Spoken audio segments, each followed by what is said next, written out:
नमो विष्णुपादाय कृष्णपृष्ठाय भूतले श्रीमते भक्तिवेदांत स्वामिनिति नामिने। नमस्ते सारस्वते देवे गौरवाणी प्रचारिणे निर्विशेष शून्यवादी पाश्चात्य देशतारिणे। हे कृष्ण करुणा सिंधो दीनबंधो जगत्पते गोपेश गोपिका कांत राधा कांत नमोस्तुते। तप्त कांचन गौरांगी राधे वृंदावनेश्वरी वृषभानुसुते देवी प्रणमामि हरिप्रिये। जय श्री कृष्ण चैतन्य प्रभु नित्यानंद श्री अद्वैत गदाधर श्रीवासादि गौर भक्त वृंद। हरे कृष्णा कृष्ण कृष्ण हरे हरे, हरे राम राम राम हरे हरे। हरे कृष्णा सभी को। तो चलिए जानते हैं उन महान हस्ती को, उन महान आचार्य को जिनकी कृपा से जो है हम सभी को वास्तविकता में देखा जाए तो कृष्ण भक्ति का जो रस है उसके बारे में हम सबको जो है पता चला है। वो कोई और नहीं, वो है हमारे प्यारे श्रील प्रभुपाद। तो कौन है स्वामी श्रील प्रभुपाद? स्वामी श्रील प्रभुपाद, जिनको भक्ति वेदांत स्वामी प्रभुपाद भी कहा गया है, वो इस्कॉन के फाउंडर आचार्य हैं, जिन्होंने इस इस्कॉन की, है ना, इस अंतरराष्ट्रीय कृष्ण कृष्ण भावनामृत संगठन जो है इसकी जो है स्थापना की है। और हम जो आज भगवत गीता का जो ये कोर्स सीखने जा रहे हैं वो जो है इन्हीं की शिक्षाओं पर जो है आधारित है। और जो ये हमको शिक्षाएं दे रहे हैं, जो भगवत गीता की हमको जो शिक्षाएं दे रहे हैं, वो कहाँ से आ रही हैं? वो साक्षात कृष्ण के द्वारा जो है गुरु शिष्य परंपरा के थ्रू इन तक पहुंचा ज्ञान, और वही शिक्षाएं जो है ये हम तक जो है पहुंचा रहे हैं सेम टू सेम फॉर्म में, जैसा कि जो है कृष्ण ने ब्रह्मा जी को, इसके बारे में हम आगे देखेंगे चतुर्थ अध्याय में जो है गुरु परंपरा के बारे में जो है हम चर्चा करेंगे। तो प्रभुपाद जी के बारे में जब हम बात करते हैं तो प्रभुपाद जी जो है उनका जन्म जो है 1896 में जो है कोलकाता में हुआ था, है ना। नाम इनका जो जन्म का नाम था, जन्म से इनका नाम था अभय चंद्र दे, अभय चंद्र दे, जिनको शॉर्ट फॉर्म में एसी दे भी बोला जाता है, अभय चंद्र दे।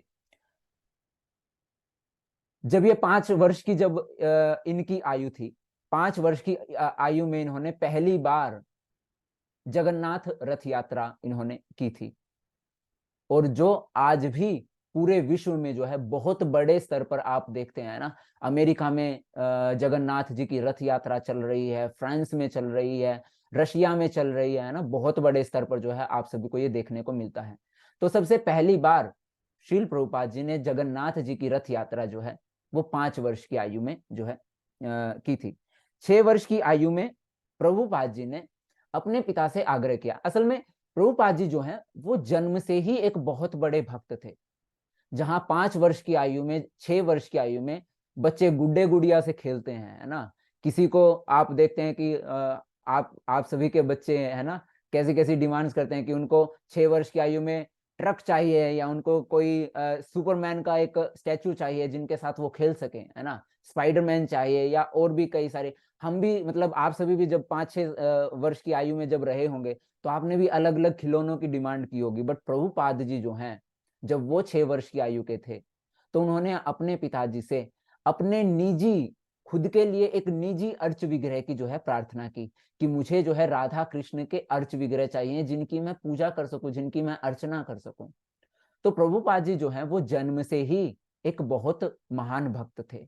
उनके पिताजी जो हैं, पिताजी भी अपने आप में एक बहुत बड़े भक्त थे, और उन्होंने कभी प्रभुपाद जी को एक, मतलब माया में या इस भौतिक जगत में जो है एक बहुत बड़ा आदमी बने, जिस तरीके से हम सभी सोचते हैं कि मेरा बच्चा जो है वो पढ़ लिख के बहुत बड़ा इंसान बने, या इस तरीके से एक बहुत बड़ा डॉक्टर बन जाए, एक बहुत बड़ा इंजीनियर बन जाए, है ना, हम सभी का सपना होता है। तो हम सभी बचपन से ही ये चीजें देखते हैं। आप सभी को भी जो है आपके माता पिता ने बोला होगा कि खूब पढ़ो लिखो, धन कमाना है ना।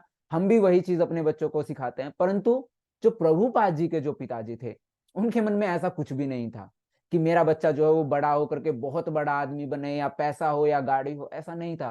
प्रभुपाद जी के जो पिताजी जो हैं, उनके मन में हमेशा ही ये रहता था कि मेरा जो बेटा है, मेरा जो पुत्र है, वो एक बहुत बड़ा जो है भगवान कृष्ण का भक्त बने। तो जितना मुझसे हो सकेगा उसको भक्त बनाने के लिए मैं अपना पूरा योगदान दूंगा। तो प्रभुपाद जी के जो पूज्य पिताजी हैं, उन्होंने प्रभुपाद जी की को भक्ति में आगे बढ़ाने के लिए हर जो है संभव कार्य जो है उन्होंने किया। तो जब प्रभुपाद जी 5 वर्ष की आयु के थे, उनके लिए एक छोटा सा रथ उनको ला के दिया, छोटे से जो है जगन्नाथ, बलदेव और सुभद्रा महारानी के जो है उनको अर्च विग्रह ला करके जो है प्रभुपाद जी के जो पिताजी हैं वो उनको देते हैं। फिर 1922 सन में प्रभुपाद जी अपने दोस्तों के साथ पहली बार अपने जो गुरु महाराज हैं, श्री श्री भक्ति सिद्धांत सरस्वती ठाकुर जी महाराज, उनसे जो है उनकी पहली बार जो है भेंट होती है। प्रभुपाद जी जो है, प्रभुपाद जी ऐसा नहीं है कि बस एक भक्त थे और उनकी जो भौतिक जो ज्ञान है या फिर कॉलेज या स्कूल, मतलब जो हम आजकल के टाइम पे कॉलेजेस में इतनी बड़ी बड़ी डिग्रीज करते हैं या इस तरीके से, तो ऐसा नहीं कि प्रभुपाद जी को बस शास्त्रों का ज्ञान था। प्रभुपाद जी को इस भौतिक जगत में जो एक क्वालिफिकेशन की जरूरत होती है वो भी प्रभुपाद जी के पास थी। प्रभुपाद जी ने स्कॉटिश चर्च कॉलेज जो कोलकाता से है, वहां से उन्होंने अपनी ग्रेजुएशन की थी। और सेम कॉलेज से ही जो है जो सुभाष चंद्र बोस जो थे, उन्होंने भी सेम कॉलेज से ही ग्रेजुएशन की थी। और प्रभुपाद जी के, सुभाष चंद्र बोस जो है वो प्रभुपाद जी के 1 साल सीनियर हुआ करते थे उसी सेम कॉलेज में। तो प्रभुपाद जी जो है वो अपने दोस्तों के साथ जो है सन 1922 में पहली बार, दोस्त उनको बताते हैं कि नगर में जो है एक बहुत बड़े वैष्णव आए हैं, एक बहुत बड़े भक्त आए हैं, है ना। तो जब हमको पता चल जाता है कि कोई बहुत बड़े साधु आए हैं, हम भी क्या करते हैं कि चलो चल के मिला जाए, देखते हैं कि कैसे हैं कैसे नहीं है।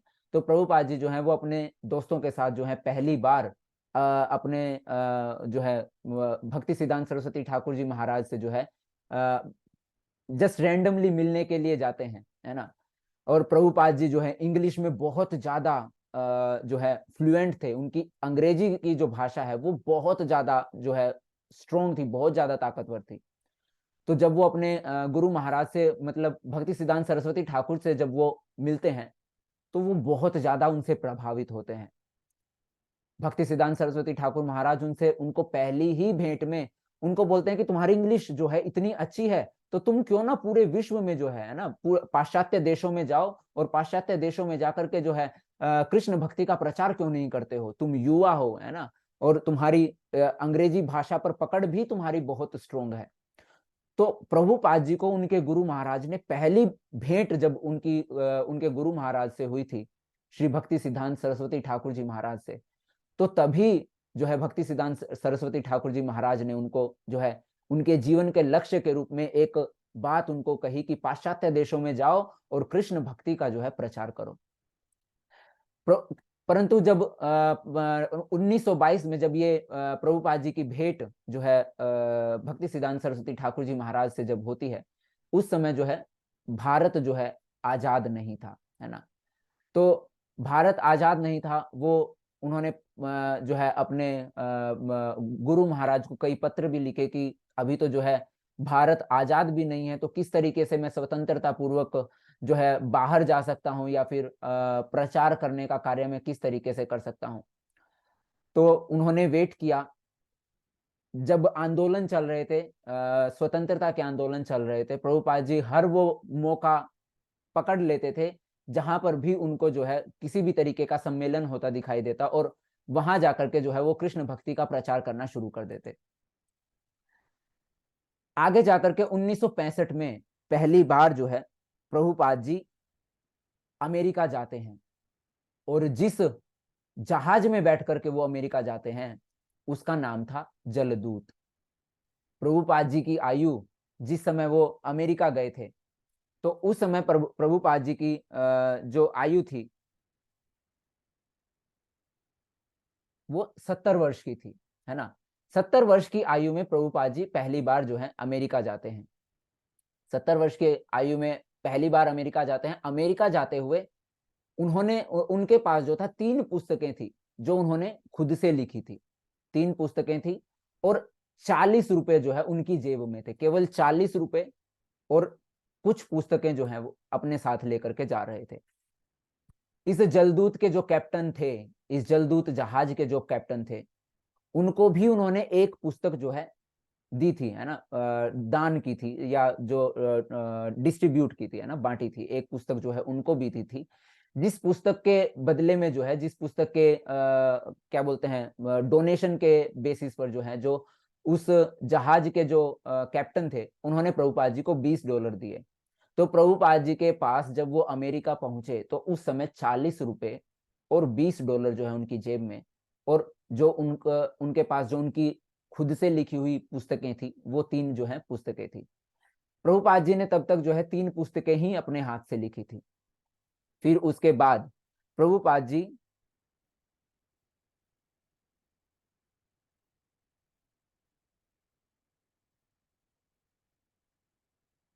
12 साल तक जो है 81 वर्ष की आयु तक, प्रभुपाद जी ने 81 वर्ष की आयु तक जो है कुल मिलाकर के 60 से ज्यादा किताबें जो है अपने हाथों से लिखी हैं। 1965 के बाद, है ना, 1965 के बाद जब वो अमेरिका गए हैं, 10 साल के आसपास तक जो है वो अमेरिका में रहे हैं, और वहां पर जो है उन्होंने पुस्तकें लिखी हैं। 60 से ज्यादा उन्होंने पुस्तकें लिखी। उससे पहले उन्होंने केवल 3 पुस्तकें लिखी थी अपने जीवन में।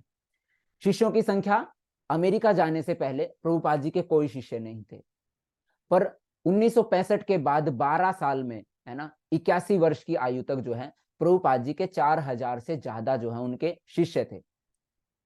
इन 12 साल की दौर में, है ना, 12 साल की दौर में जो है प्रभुपाद जी ने 108 मंदिरों की स्थापना की। उससे पहले एक भी मंदिर की जो है स्थापना नहीं हुई थी। तो पूरे पूरे धरती पर जो है 108 से जो है 108 जो है मंदिरों की जो है वो स्थापना करते हैं। और इन 12 वर्ष के दौर में वो कई बार जो है विदेश जो है ये पूरे मतलब विदेश भ्रमण करते हैं। इससे पहले जो है 1965 से पहले जो है उन्होंने एक बार भी जो है विदेश भ्रमण नहीं किया था। तो जलदूत में जब बैठ करके शिल प्रभुपाद जब जा रहे थे, तो इस जलदूत के जो कैप्टन थे, उनसे जो है चर्चा की गई कि आपके जहाज में जो है इतने बड़े एक संत जो है वो उन्होंने अमेरिका के लिए प्रस्थान किया था, तो आपका उनके साथ कोई एक्सपीरियंस आप जो है अपने साथ मतलब आप बांटना चाहेंगे? तो जो जलदूत के जो कैप्टन थे, उन्होंने बताया कि जिस समुद्र में जो है मैं जहाज में चलाया करता था, है ना, वो इतना हमेशा जो है इतनी बड़ी बड़ी लहरें, हमेशा इतना तेज तूफान जो है इस में रहता था। पर मैंने मेरे जीवन का जो ये है पहला ऐसा एक्सपीरियंस था कि जब पूरा का पूरा समुद्र जो है वो बिल्कुल शांत था, है ना। तो वो बताते हैं, और जब प्रभुपाद जी इस जलदूत में बैठकर जाते हैं तो उनको हार्ट अटैक भी जो है आता है ना। तो उसके बाद प्रभुपाद जी अमेरिका पहुंचते हैं। अमेरिका पहुंच करके वहां पर कीर्तन करते हैं। लोग उनके हरि नाम संकीर्तन से हरे कृष्णा कृष्ण कृष्ण हरे हरे, हरे राम राम राम हरे हरे। प्रभुपाद जी पार्कों में बैठ करके इस हरे कृष्णा महामंत्र का कीर्तन किया करते थे। सबसे पहले उन्होंने भक्त बनाया किनको, जो ऐसे ही मतलब अमेरिका, जिस समय प्रभुपाद जी अमेरिका गए थे वहां पर जो है सिचुएशन इतनी बेकार हो रखी थी कि वहां का सारा युवा जो है, सारा का सारा युवा ड्रग्स ले रहा है, नशे कर रहा है। पॉलिटिकल इश्यूज बहुत ज्यादा हो रखे हैं। सरकार को समझ नहीं आ रहा है कि इस स्थिति को किस तरीके से रोका जाए। पर प्रभुपाद जी जब वहां जाते हैं, प्रभुपाद जी कीर्तन कर रहे हैं, उनके कीर्तन को सुन करके हिप्पीज हिप्पीज बोला जाता है, जो ड्रग्स लेते हैं या फिर नशा वो करते हैं, इधर उधर आवारा पड़े रहते हैं गलियों में, है ना। तो वो लोग जो हैं वो प्रभुपाद जी के कीर्तन से आकर्षित होते हैं। प्रभुपाद जी उनको कीर्तन में जो भी डोनेशन आता था उस डोनेशन से जो है उनके लिए प्रसाद का प्रबंध करके उन सभी को प्रसाद खिलाते थे, खुद से प्रसाद बना करके। आप आज भी इस्कॉन के किसी भी मंदिर में जाएंगे, ठीक है, तो आपको प्रसाद हर फेस्टिवल पे आपको प्रसाद होता है, मतलब संडे को फेस्टिवल होता है तो उसमें प्रसादम आपको मिलता है। उसके साथ साथ फूड फॉर लाइफ जो है करके एक प्रोग्राम शुरू किया गया था प्रभुपाद जी के द्वारा ही, है ना, गरीबों को खाना खिलाया जाए, है ना, 10 किलोमीटर के दायरे में कोई भी भूखा ना रहे, है ना। इस तरीके से जो है प्रभुपाद जी ने अपने शिष्यों को जो है गाइडलाइंस दी थी कि अगर तुम सच में मेरी सेवा करना चाहते हो तो मैं चाहता हूं कि तुम जो हो मतलब 10 किलोमीटर के दायरे में जो है कोई भी भूखा ना रहे, हर किसी को जो है प्रसाद जो है मिलना चाहिए। तो इस तरीके से प्रभुपाद जी ने बहुत सारे जो है कार्य किए। तो प्रभुपाद जी जो है उससे पहले जो भी अमेरिका के जो पाश्चात्य देशों के जितने भी लोग जो हैं जो प्रभुपाद जी के भक्त हुए, वो पहले मतलब ज्यादातर जो है नशे में डूबे हुए, है ना, नशे में धुत रहते, जिनको कोई समझ नहीं कि कहाँ पड़े हैं, सुबह खाना है कि नहीं है, शाम को खाना होगा कि नहीं होगा, कुछ पता नहीं होता है। तो वो प्रभुपाद जी के कीर्तन से और प्रसादम के बल से जो है अपने आप में जो है पूरी तरीके से जो भी बुराइयां हैं सभी बुराइयों का त्याग करके, और आप जो है ये फोटोज आप देख रहे हैं किस तरीके से ब्रह्मचारी और ब्रह्मचारी के बाद जो है सन्यासी जो है बन गए हैं। तो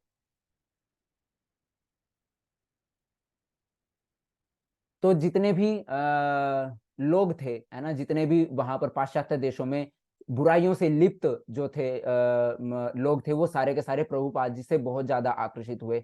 कृष्ण प्रेम भक्ति जो है वो उनके दिल को जो है छू गई। धीरे धीरे आंदोलन बढ़ा, आंदोलन बढ़ता है तो 1965 में प्रभुपाद जी जाते हैं, एक साल के बाद जो है वो इस्कॉन की स्थापना करते हैं। इस्कॉन की स्थापना करते हैं, इस्कॉन ISKCON, है ना। तो जब प्रभुपाद जी ने इस संस्था को नाम दिया इस्कॉन, इस्कॉन यानी कि international society for Krishna's consciousness, तो उनके जो शिष्य हैं उनके शिष्यों ने प्रभुपाद जी को बोला कि प्रभुपाद जी आप इस्कॉन को कृष्णाज कॉन्शियसनेस क्यों बोल रहे हैं, international society for Krishna's consciousness, Krishna को तो कौन समझेगा, गॉड को जो है हर कोई जानता है, तो आप international society for Krishna's consciousness की बजाय आप international society for God's consciousness आप कर सकते हैं, ताकि हर कोई समझे कि हाँ गॉड के बारे में बात हो रही है, भगवान के बारे में बात हो रही है। तो प्रभुपाद जी बोलते हैं कि पहले ही हर किसी के दिमाग में ये भ्रम है या फिर कुछ भी क्लियर नहीं है कि भगवान कौन है। हर कोई बहुत ज्यादा विचलित है कि वास्तविकता में भगवान कौन है, गॉड कौन है। मुस्लिम बोलते हैं कि अल्लाह भगवान है ना, अल्लाह ही ये है। क्रिश्चियंस बोलते हैं कि गॉड मतलब जीसस गॉड है, या इस तरीके से।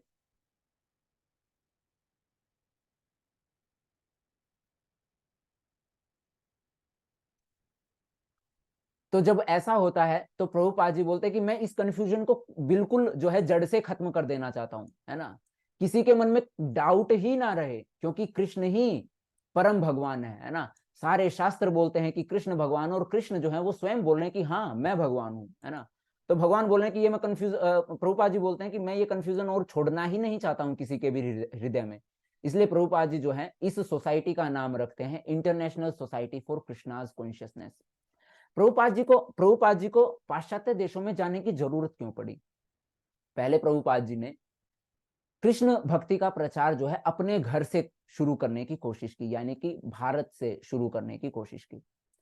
परंतु भारतीय हम जो भारतीय हैं, है ना, आप सभी देखते हैं कि मतलब हमारा ना स्वभाव ही ऐसा है कि वो बोलते हैं ना कि घर की मुर्गी दाल बराबर, है ना, इस तरीके से। आपको अपना घर का कोई इंसान अगर हमको कोई राय देता है ना, तो हम उसको क्या बोलते हैं कि अच्छा तुमको तुमको ज्यादा पता है, तुम मुझे मत समझाओ, मुझको पता है तुम क्या बोलना चाह रहे हो। बट वही राय अगर कोई बाहर वाला दे दे, हम क्या करते हैं, ये हमारा स्वभाव है कि हम भाग के उस राय को मान लेते हैं, है ना। तो जब प्रभुपाद जी कृष्ण भक्ति का प्रचार कर रहे थे, तो भारतीयों पे जो है ना वो इतना ज्यादा प्रभाव नहीं पड़ रहा था। उनको ये था कि आप हमको क्या बताएंगे भैया, हम जन्म से देख रहे हैं ना, हमको पता है कृष्ण भक्ति क्या है क्या नहीं है, हमको सिखाने की कोशिश मत करो। तो लोग जो है इतने ज्यादा प्रभुपाद जी से जो है प्रभावित नहीं हो रहे थे। जैसे ही ब्रिटिशर्स जब भारत में प्रवेश किया ब्रिटिशर्स ने, तो पहले हमारा जो भारत में जो वैदिक कल्चर हुआ करता था, है ना, धोती कुर्ता साड़ी डालना, है ना, इस तरीके से ये हमारा वैदिक कल्चर था।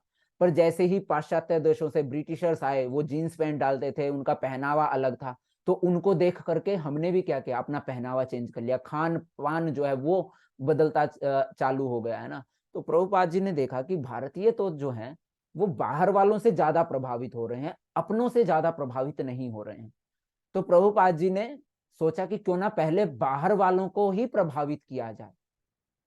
अगर मेरे घर वाले बाहर वालों से प्रभावित हो रहे हैं, तो क्यों ना पहले बाहर वालों को प्रभावित किया जाए। जब बाहर वाले इस चीज की अहमियत समझेंगे, उनको देख करके जो है भारतीय जो है वो खुद ब खुद, आज आप देख रहे हैं किस तरीके से पूरे भारत में जो है हरे कृष्णा जो है मूवमेंट जो है वो जोरों शोरों से जो है फैल रहा है ना। किस तरीके से कि बाहर वाले है ना, विदेशी भी भाई हरे कृष्णा के कीर्तन पर जो है हरे कृष्णा हरे रामा करके जो है कूद रहे हैं ना। तो बहुत ज्यादा मतलब युवा जो है बहुत ज्यादा प्रभावित हो रहा है, छोटे बड़े बच्चे बूढ़े, है ना, हर कोई जो है उनको देख करके प्रभावित हो रहा है। तो प्रभुपाद जी ने विदेश में जाकर के जो है, जब ये आंदोलन इस बड़े स्तर पर जो है फैला, तो एक संस्था की जो है का गठन करना आवश्यक था, है ना। तो प्रभुपाद जी ने जो है इस संस्था को नाम दिया इस्कॉन, है ना, international society for Krishna's consciousness. हमारे मन में जो है, आपके आसपास आप देखेंगे कि लोगों के मन में एक भ्रम है कि इस्कॉन जो है ना वो एक विदेशी संस्था है।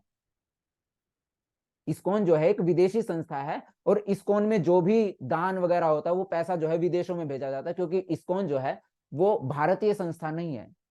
परंतु वास्तविकता में ऐसा नहीं है। इस्कॉन जो है वो एक भारतीय संस्था ही है। भारतीय भारतीय नहीं, वो हर किसी के लिए। इंटरनेशनल का मतलब है कि चाहे कोई भारत से हो, चाहे कोई भारत के बाहर से हो, है ना, हर कोई इस परिवार का हिस्सा बन सकता है। उसे बोला जाता है अंतरराष्ट्रीय, है ना, जो केवल एक जगह तक सीमित ना हो, है ना, वो हर जगह पर जो है मतलब जिसकी कोई सीमा ना हो, कोई भी इस संस्था से या फिर इस संघ से जो है जुड़ सकता है। इसीलिए इसका नाम रखा गया अंतरराष्ट्रीय कृष्ण भावनामृत संघ, है ना। तो इस्कॉन की स्थापना जो है प्रभुपाद जी ने अमेरिका में की, है ना। अमेरिका में उसका जो है स्थापना हुई, तो इस वजह से जो है उसको मतलब हम लोग ये बोल देते हैं कि वो भारतीय संस्था नहीं है, पर बट देखा जाए तो प्रभुपाद जी जो है वो हमारे भारतीय ही हैं, है ना। तो इसके बाद जब ये जो आंदोलन था बड़े जोरों शोरों पर बढ़ा, तो प्रभुपाद जी से मिलने के लिए अमेरिका के, रशिया के बड़े बड़े जो दिग्गज एक्टर हुआ करते थे, और मतलब पॉलिटिशियंस हुआ करते थे, नेता, सारे के सारे जो हैं प्रभुपाद जी के जो है बहुत ज्यादा प्रभावित हुए। प्रभुपाद जी से जाकर के जो है पूछ रहे हैं कि वास्तविकता में आपका ये कृष्ण भावनामृत आंदोलन क्या है ना, हमको भी इसके बारे में जानना है कि हमारे देश का इतना युवा जो इस तरीके से शराब के नशे में और जो है ड्रग्स के नशे में धुत रहा करता था, जिसके बारे में हमको मतलब इतना स्ट्रेस हमको होता था कि कैसे संभालें इस सिचुएशन को, वो एकदम से इवन प्याज लहसुन तक खाना छोड़ दिया है, 4 नियमों का पालन कर रहे हैं, 16 माला का जप कर रहे हैं। ऐसा क्या हो गया कि उनके जीवन में इतना बड़ा बदलाव आ गया? आपने उनको कौन सी ऐसी जो है कीमती वस्तु उनको दे दी कि जिससे जो है उनका जीवन जो है पूरा 180 डिग्री जो है बदल गया, है ना। तो प्रभुपाद जी हर किसी को जो है कृष्ण के बारे में, है ना, उस कीमती वस्तु के बारे में, है ना, कि वो कौन सा कोहिनूर का जो है हीरा जो है प्रभुपाद जी ने उनको भेंट कर दिया है, जिससे उनका जीवन बिल्कुल जो है परिवर्तित हो गया। पारसमणि बोल लीजिए, है ना, पारसमणि जिसको छूने से, जिस वस्तु से भी आप उस पारसमणि का टच करवाएंगे, सामने वाली वस्तु भी क्या हो जाएगी, पारस हो जाएगी, है ना। तो इसी तरीके से जो है सारे के सारे जितने भी बड़े बड़े नेता थे, बड़े बड़े दिग्गज अभिनेता हुए, सारे के सारे प्रभुपाद जी के जो है उनसे मिलने के लिए, उनसे मतलब इस चीज के बारे में जानने के लिए जो है बड़े उत्सुक होकर के, और जो है उनके दर्शनों के लिए जो है उनके पास आते रहते। प्रभुपाद जी ने फिर जो है मतलब 60 से ज्यादा जो है पुस्तकें जो है उन्होंने लिखी, जिसमें से एक मैगजीन भी उन्होंने चालू की थी, बैक टू गॉड हेड, है ना, कि हमारा जो गॉड हेड यानी कि जो हमारा वास्तविक घर है, उस तक वापस जाना है ना। इसके बारे में हम भगवत गीता के पूरे जो ये 18 दिन का सत्र है, इसमें हम इस चीज को समझेंगे कि हमारे जीवन का वास्तविक लक्ष्य क्या है। तो अभी प्रभुपाद जी की शिक्षाओं पर आधारित जो ये हम पाठ्यक्रम, हम 18 दिन का पाठ्यक्रम देखने जा रहे हैं, और जहां से ये शुरू किया जा रहा है हम सभी के मध्य, जिनके द्वारा पहुंचाया जा रहा है, वो है इस्कॉन मंगलुरु। और आप सभी के सामने इस्कॉन मंगलुरु के जो है डीटीज के दर्शन आप सभी कर पा रहे हैं। श्री श्री राधा गोविंद की जय। इस्कॉन मंगलुरु के थ्रू जो है हम सभी तक ये 18 दिवसीय भगवत गीता का जो ये पाठ्यक्रम है हम सभी के मध्य लाया गया है। और इसका जो एड्रेस है वो आप सभी के सामने जो है आपकी स्क्रीन पर जो है। अगर आप में से कोई भी जो है अगर कभी विजिट करना चाहते हैं, इस्कॉन मंगलुरु के जो प्रेसिडेंट हैं वो हैं हिज ग्रेस नामानिष्ठा दास प्रभु जी, जो आईआईटी कानपुर से जिन्होंने बीटेक किया है ना, एक वेल एजुकेटेड है ना जो है पर्सन है। और इस्कॉन मंगलुरु को जो है वो इस्कॉन मंगलुरु और ये पाठ्यक्रम जो है वो उनके मार्गदर्शन में जो है हम सभी के बीच में जो है प्रस्तुत किया जा रहा है। तो अभी हम बात करते हैं भगवत गीता वास्तविकता में क्या है। भगवत गीता को समझने से पहले भगवत गीता क्या है उसके बारे में जानना जो है बहुत आवश्यक है। तो आप सभी जो है ठीक है, चलिए। भगवत गीता एक महाकाव्य ग्रंथ है जिसमें सभी समस्याओं का उत्तर है। यह महात्मा गांधी द्वारा एक आध्यात्मिक शब्दकोश माना जाता था और यह पूरे विश्व के कई लोगों के लिए प्रेरणा की भी पुस्तक रही है ना। तो भगवत गीता एक महाकाव्य ग्रंथ है जिसको एक उपनिषद भी कहा गया है ना। तो इस महाकाव्य ग्रंथ के अंदर हमारे जीवन की सभी समस्याओं का उत्तर है। आपके जीवन की कोई भी समस्या हो, उस हर समस्या भरे प्रश्न का उत्तर जो है वो आपको कहाँ मिलेगा? भगवत गीता में मिलेगा। हमको कोई भी चीज नहीं समझ में आती तो डिक्शनरी, शब्दकोश होते हैं ना, कोई शब्द का अर्थ समझ नहीं आता है, आप बच्चों को डिक्शनरी लाके देते हैं, शब्दकोश लाके दे देते हैं। किसी को इंग्लिश समझनी है, इंग्लिश सीखना कोई शुरू करता है तो इंग्लिश हिंदी की डिक्शनरी लाके देते हैं, ताकि उस शब्द के बारे में जो भी कठिनाई आपको हो रही है आप उस कठिनाई का हल जो है उस शब्दकोश से पा सकें। तो जो ये भगवत गीता है, महात्मा गांधी जी कहते हैं कि भगवत गीता एक आध्यात्मिक शब्दकोश है जो हमारे जीवन की सभी जो है आध्यात्मिक भौतिक समस्याओं का तो हल हमको देती ही है, आध्यात्मिक समस्याओं का भी हल हमको जो है देती है। कौन कौन से ऐसे लोग हैं जिनके लिए भगवत गीता जो है एक प्रेरणा का स्रोत रहा है? सबसे पहले महात्मा गांधी जी, है ना। महात्मा गांधी जी बोलते हैं कि जो लोग गीता का ध्यान करते हैं या गीता का अध्ययन करते हैं वे हर दिन ताजा आनंद और नए अर्थ प्राप्त करेंगे। जो भी भगवत गीता का डेली रीडिंग कर रहा है, डेली उसका अध्ययन कर रहा है, तो उनको हमेशा हर दिन उनको ताजा आनंद मिलेगा। आप कोई भी चीज गाजर का हलवा खा रहे हैं या कुछ भी चीज आज आपने खाई, कल आप खाएंगे तो आपको टेस्ट जो है ना सिमिलर रहेगा, है ना। परंतु भगवत गीता वो अमृत है कि जिसका पान आप जब भी उसका पान करेंगे तो हमेशा आपको एक नई ताजगी जो है वो महसूस होती है और आपके जीवन के जो है विभिन्न प्रश्नों के नए अर्थ जो हैं वो आपको जो है प्राप्त होते हैं। आइंस्टाइन एक बहुत बड़े साइंटिस्ट रह चुके हैं, वो भी कहते हैं कि जब मैं भगवत गीता पढ़ता हूं तो महसूस करता हूं कि भगवान ने इस ब्रह्मांड को कैसे बनाया होगा जो इतना शानदार है। तो भगवत गीता जो है, भगवत गीता एक विशाल ग्रंथ है। इस गीता के एक व्यवस्थित अध्ययन के लिए जो है लगभग 1 वर्ष लगेगा। भगवत गीता में कुल श्लोकों की संख्या जो है 700 है ना। भगवत गीता में कुल श्लोकों की संख्या कितनी है? 700 श्लोक हैं। और हम जो है इन 700 श्लोकों को, जिनका बड़े विस्तृत रूप से एक व्यवस्थित रूप से अध्ययन करने के लिए 1 साल लगता है, 18 दिन में हम वो व्यवस्थित अध्ययन हम नहीं कर पाएंगे। इसीलिए हम भगवत गीता का जो है एक सार रूप जो है 18 दिन में हम देखने का प्रयास करेंगे कि वास्तविकता में जो है भगवत गीता के अंदर क्या क्या चीजों के ऊपर जो है वर्णन किया गया है, या कौन से ऐसे ऐसे विषय हैं जिन पर जो है भगवान कृष्ण जो है और अर्जुन के बीच में जो है वार्तालाप हुई है। इसलिए 18 दिनों में हम ऐसा नहीं कर सकते, इसलिए हम कृष्ण और अर्जुन के बीच विचारों के प्रवाह पर ध्यान केंद्रित कर रहे हैं। इस भगवत गीता के 18 दिवसीय जो ये स्तर है, उसका उद्देश्य यही रहेगा कि हम भगवत गीता के गहन अध्ययन के लिए आपको तैयार कर सकें, है ना। जिस तरीके से अगर आपको कुछ भी चीज पढ़नी होती है, फॉर एग्जाम्पल मैथमेटिक्स में बहुत बड़ी बड़ी जो है ग्रेजुएशन पोस्ट ग्रेजुएशन होती है ना, मैथमेटिक्स के में भी एलजेब्रा से ही कोई जो है बहुत बड़ी बड़ी डिग्रीज कर रहे हैं, या फिजिक्स केमिस्ट्री बायो, है ना, इस तरीके से अलग अलग डिपार्टमेंट्स हैं। तो आपको अगर कुछ भी चीज समझनी है, फॉर एग्जाम्पल छोटा सा बच्चा है, उसको आप ABCD ना सिखाएं, सीधा का सीधा उसको बोलें कि ठीक है चलो मैं तुमको कुछ बोलता हूँ और तुम मुझे लिख के दिखाओ, या तो मैं तुमसे इंग्लिश भाषा में कुछ बोलूंगा और तुम मुझे इंग्लिश भाषा में जो है उसका उत्तर दो, है ना। तो ऐसा संभव नहीं है। पहले आपको जो है उसका बेसिक जो नॉलेज है वो आपको उसको देनी होगी, है ना। पहले उसको आपको ABCD से शुरू करना होगा, तब जाकर के आप उसको वर्ड्स कैसे बनते हैं, शब्द कैसे बनते हैं, अंग्रेजी भाषा में किस तरीके से दो अक्षरों को मिला करके एक शब्द बनेगा, उस शब्द का अर्थ क्या है, उन दो शब्दों को जोड़ करके किस तरीके से एक पूरा का पूरा वाक्य बनाया जाए, है ना। तब जाकर के वो बच्चा जो है आपको मतलब आपके प्रश्नों का उत्तर या फिर आपसे जो है उस भाषा में बात करने के लिए जो है क्या बोलते हैं लायक होगा, है ना, आपके प्रश्नों का उत्तर देने के लिए।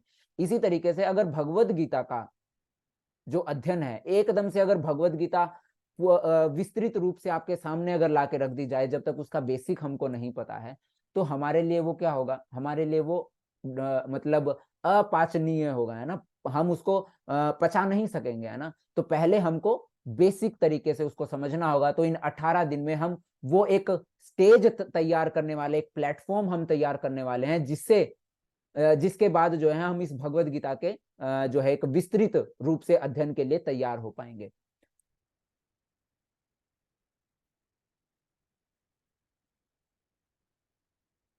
तो भगवत गीता में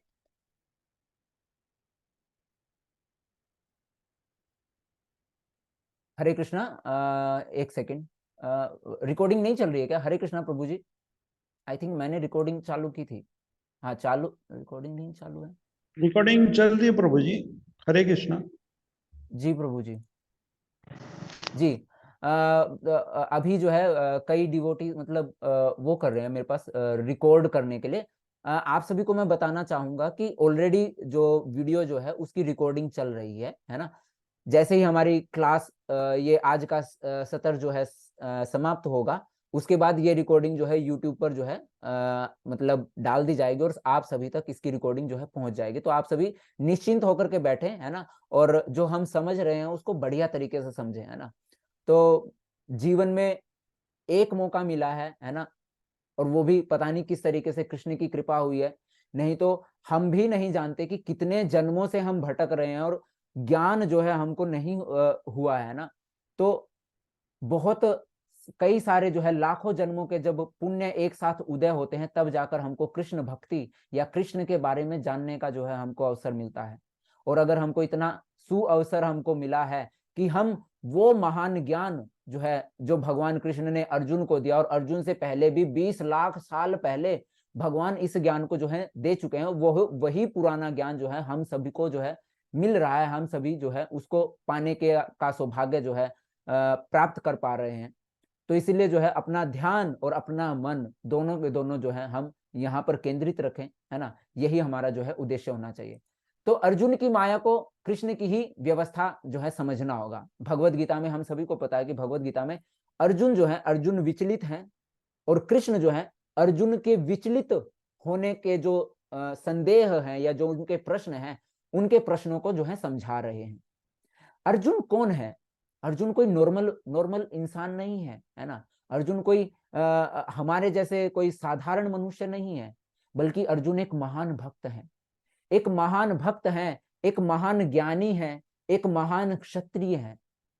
अच्छा प्रभु जी, जब अर्जुन इतने बड़े भक्त हैं, इतने बड़े ज्ञानी हैं, इतने बड़े क्षत्रिय हैं, तो फिर अर्जुन हमको जितना याद है अर्जुन तो मतलब लड़ाई करने से मना कर रहा था कि मुझे लड़ाई नहीं करनी है या इस तरीके से, तो फिर उसने लड़ाई करने से मना क्यों कर दिया? अगर वो ज्ञानी था तो उनको तो कर्म का ज्ञान उनको होना चाहिए था, तो उन्होंने वो अपने कर्म से पीछे क्यों हट रहे थे, है ना। ये एक बेसिक आइडिया हम सबको होगा कि कुछ ना कुछ कर्म के बारे में भगवत गीता में बोलते हैं। हम यूट्यूब पे वीडियोस देख लेते हैं, किसी और सोशल मीडिया के प्लेटफॉर्म पे, इंस्टाग्राम पे आपको वीडियोस देखने को मिल जाती हैं, लाखों लोग जो है कि कर्म करो, कर्म के फल की चिंता मत करो, है ना, इस तरीके से जो है। और आप भी जो है अपने बच्चों को इस चीज के बारे में बताते हो कि भगवान बताते हैं कि कर्म करो बस, है ना, किसी फल, उस कर्म के फल की चिंता मत करो, है ना। तो हमको इतना पता है कि कर्म के बारे में कृष्ण कुछ बोल रहे हैं, है ना। और जिसके बारे में जो है अर्जुन को जो है संदेह था, या अर्जुन जो है जिसके लिए जो है मतलब एक विचलित थे, है ना। तो अगर अर्जुन इतने बड़े भक्त थे तो अर्जुन कर्म करने से मना क्यों कर रहे थे? तो हमको ये समझना होगा कि अर्जुन जो भ्रमित हो रखे हैं, तो वो कुछ और नहीं बल्कि भगवान कृष्ण की माया की ही ये व्यवस्था है ना। अर्जुन जो माया में पड़ा है वो कृष्ण की व्यवस्था समझना होगा। जिस तरीके से एक ड्रामा होता है ना, ड्रामा का डायरेक्टर कोई होता है, स्क्रिप्ट राइटर कोई होता है ना, तो स्क्रिप्ट राइटर जो है वो स्क्रिप्ट जो है हर किसी को दे दी जाती कि तुम्हारा जो है किरदार, ये वाला किरदार तुमको निभाना है। तो भगवान जो है, भगवान कृष्ण ने एक माया रची है ना, एक क्या बोलते हैं, एक सिनेमा या एक ड्रामा उन्होंने रचा है जिसमें अर्जुन को रोल दिया गया, कौन सा, हमारा, जो हम आज के जीवन में, मतलब आज के समय में जो हम भ्रमित हो रखे हैं, जिसमें हमको कुछ नहीं पता है कि वास्तविकता में जीवन का उद्देश्य क्या है ना। वास्तविकता में जीवन का उद्देश्य क्या है हमको नहीं पता है। हम 40 साल के हो चुके हैं, 25 साल, 30 साल, 35 साल खूब पढ़े जा रहे हैं, मतलब जन्म हुआ, जन्म के बाद स्कूल में गए, स्कूल के बाद कॉलेज में, और कॉलेज के बाद और पढ़ाई करनी, फिर उसके बाद नौकरी करनी, फिर उसके बाद पैसा कमाना, है ना। मतलब अगर किसी से पूछ लिया जाए कि जीवन का उद्देश्य क्या है, बच्चे से पूछोगे तो बच्चा बोलेगा कि 10th क्लास में मेरे बहुत अच्छे मार्क्स आ जाए, ये मेरे जीवन का बहुत, मतलब यही मेरे जीवन का उद्देश्य है ना। बच्चा अगर माँ बाप से पूछे मेरे जीवन का लक्ष्य क्या है, माँ बाप उसको उस टाइम पे यही बोलेंगे कि 10th क्लास में अच्छे मार्क्स लेके आओ, फिर उसके बाद जीवन जो है वो बहुत सरल हो जाता है, या मतलब बस 10th क्लास तक अच्छे से पढ़ो, उसके बाद मतलब मजे ही मजे हैं, या इस तरीके से ना। फिर उसके बाद 10th क्लास जब पास आउट होते हैं तो बोलते हैं कि 12th क्लास में अच्छे मार्क्स आए, तब जाकर तुम्हें जो है एक चैन जो है तुम्हारे जीवन में होगा। फिर उसके बाद नहीं, ग्रेजुएशन तुम कर लोगे, बहुत बड़ी डिग्री, इस डिग्री को हासिल करोगे, तब जाके तुम्हारा जीवन जो है मतलब थोड़ा सा आरामदायक हो पाएगा, है ना। तो लक्ष्य जो है समझ नहीं आ रहा है कि वो 10th क्लास जो है वो जीवन का लक्ष्य था, या 12th क्लास जीवन का लक्ष्य है, या फिर ग्रेजुएशन करने के बाद वो जीवन का लक्ष्य है, फिर उसके बाद शादी हो जाते, फिर उसके बाद बच्चे हो जाते, फिर बच्चों को पढ़ाओ, बच्चों को फिर से जो चीजें हमको बताई गई वही चीजें बच्चों को समझाओ, है ना। अब बच्चे बड़े हो गए हैं, बच्चे बड़े हो गए हैं, तो जीवन का लक्ष्य अब क्या है? अभी जीवन का लक्ष्य ये है कि बच्चे बड़े हो गए हैं, जवान हो गए हैं, तो बच्चों की शादी करनी है ना। फिर उसके बाद शादी भी हो गई, अब क्या बचा हुआ भैया? अरे कुछ नहीं, पोतों का चेहरा और देख ले, बस अब तो जीवन का लक्ष्य यही है ना, जिंदगी जी ली है, बस पोतों का मुंह दिखा दे भगवान, है ना, और जो है हम अपना चैन से जो है हम मतलब मर सके, या चैन से जो है इस शरीर को छोड़ सके, है ना। तो क्या हमने जो कुछ किया वो केवल उस चीज को लेकर के किया, कि मतलब लक्ष्य समझ ही नहीं आ रहा है। पोतों के बाद भी सोच रहे हैं कि पोते भी बड़े हो जाए, पोतों की भी शादी हो जाए, पड़पोतों की शक्ल देख ले, या इस तरीके से। तो मतलब इस तरीके से, है ना, तो हमको वास्तविकता में जीवन का लक्ष्य ही नहीं पता है ना। हमारा जीवन में जो कठिनाइयां हैं, जो ये भ्रमितता जो हम फेस कर रहे हैं, भगवान कृष्ण ने जो है अर्जुन को वो किरदार दिया हमारे वाला, कि किस तरीके से हम भ्रमित हो रखे हैं, हमको नहीं पता है कि क्या करना है क्या नहीं करना है। बस जन्म लिए जा रहे हैं और लेकर के सारा जीवन बस ऐसे ही गधे घोड़ों की तरह जो है बिता दे रहे हैं, बस मेहनत करने में ही, है ना। पहले अपने लिए करो, फिर उसके बाद आगे जाकर के शादी होती है, मतलब विभिन्न आयु के स्तर के अनुसार, है ना। गृहस्थ उसमें जाते हैं, तो बीवी बच्चों के लिए करो, फिर बच्चों को पढ़ाओ लिखाओ, बच्चों की शादी करो, ये वो, फिर उनके बच्चों के लिए फिर करो।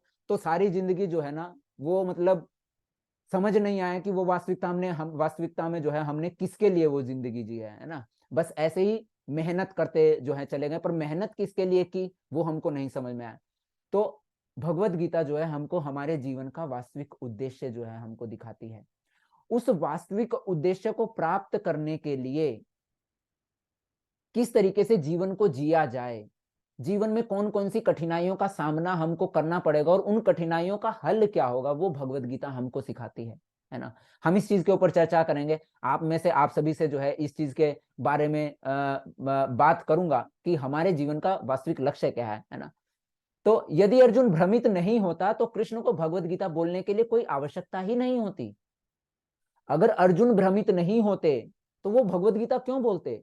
तो भगवान कृष्ण ने जो है एक ऐसी माया रची जिसमें अर्जुन भ्रमित हो गए हैं ना। अर्जुन भ्रमित होने का एक बोल लीजिए कि उनको एक किरदार दिया गया भगवान कृष्ण के द्वारा कि वो भ्रमित हो और भ्रमित होकर के वो सारे प्रश्न पूछें जो हमारे मन में उठते हैं। आप देखिएगा 18 दिन में बिल्कुल धैर्य के साथ जो है बैठे रहिएगा, आप खुद बोलेंगे 18वें दिन के बाद कि प्रभु जी आप सही बोल रहे थे। हमारे जीवन के कितने सारे प्रश्न थे जो अर्जुन सच में वो जो है खुद से कृष्ण से पूछ रहे हैं ना। जो भ्रम हमारे मन में होता है कि वास्तविकता में पूजा करें तो किसकी पूजा करें, क्या बोलते हैं, जैसे पितरों की पूजा करें, देवी देवताओं की पूजा करें, कि भगवान कौन है कौन नहीं है, क्या किया जाए क्या नहीं किया जाए, है ना। तो बहुत सारे ऐसे जीवन के जो भ्रम है, जीवन की ऐसी कठिनाइयां हैं जिनका जो है हमको सॉल्यूशन हमको चाहिए, जिनका जवाब हमको चाहिए पर नहीं मिल पाया है। तो भगवान कृष्ण जो है उन सभी का जो है जवाब देने के लिए जो है भगवत गीता रूपी ये महान ज्ञान जो है अर्जुन के माध्यम से हम सभी तक जो है पहुंचा रहे हैं। अर्जुन भगवत गीता के स्पष्ट पहले श्रोता हैं, फिर भी भगवत गीता सभी के लिए, सभी के जो है हित के लिए है। तो भगवत गीता जो है किसी एक विशेष व्यक्ति विशेष के लिए नहीं है, किसी एक धर्म या संप्रदाय विशेष के लिए नहीं है, बल्कि ये संपूर्ण मानव जाति के लिए है।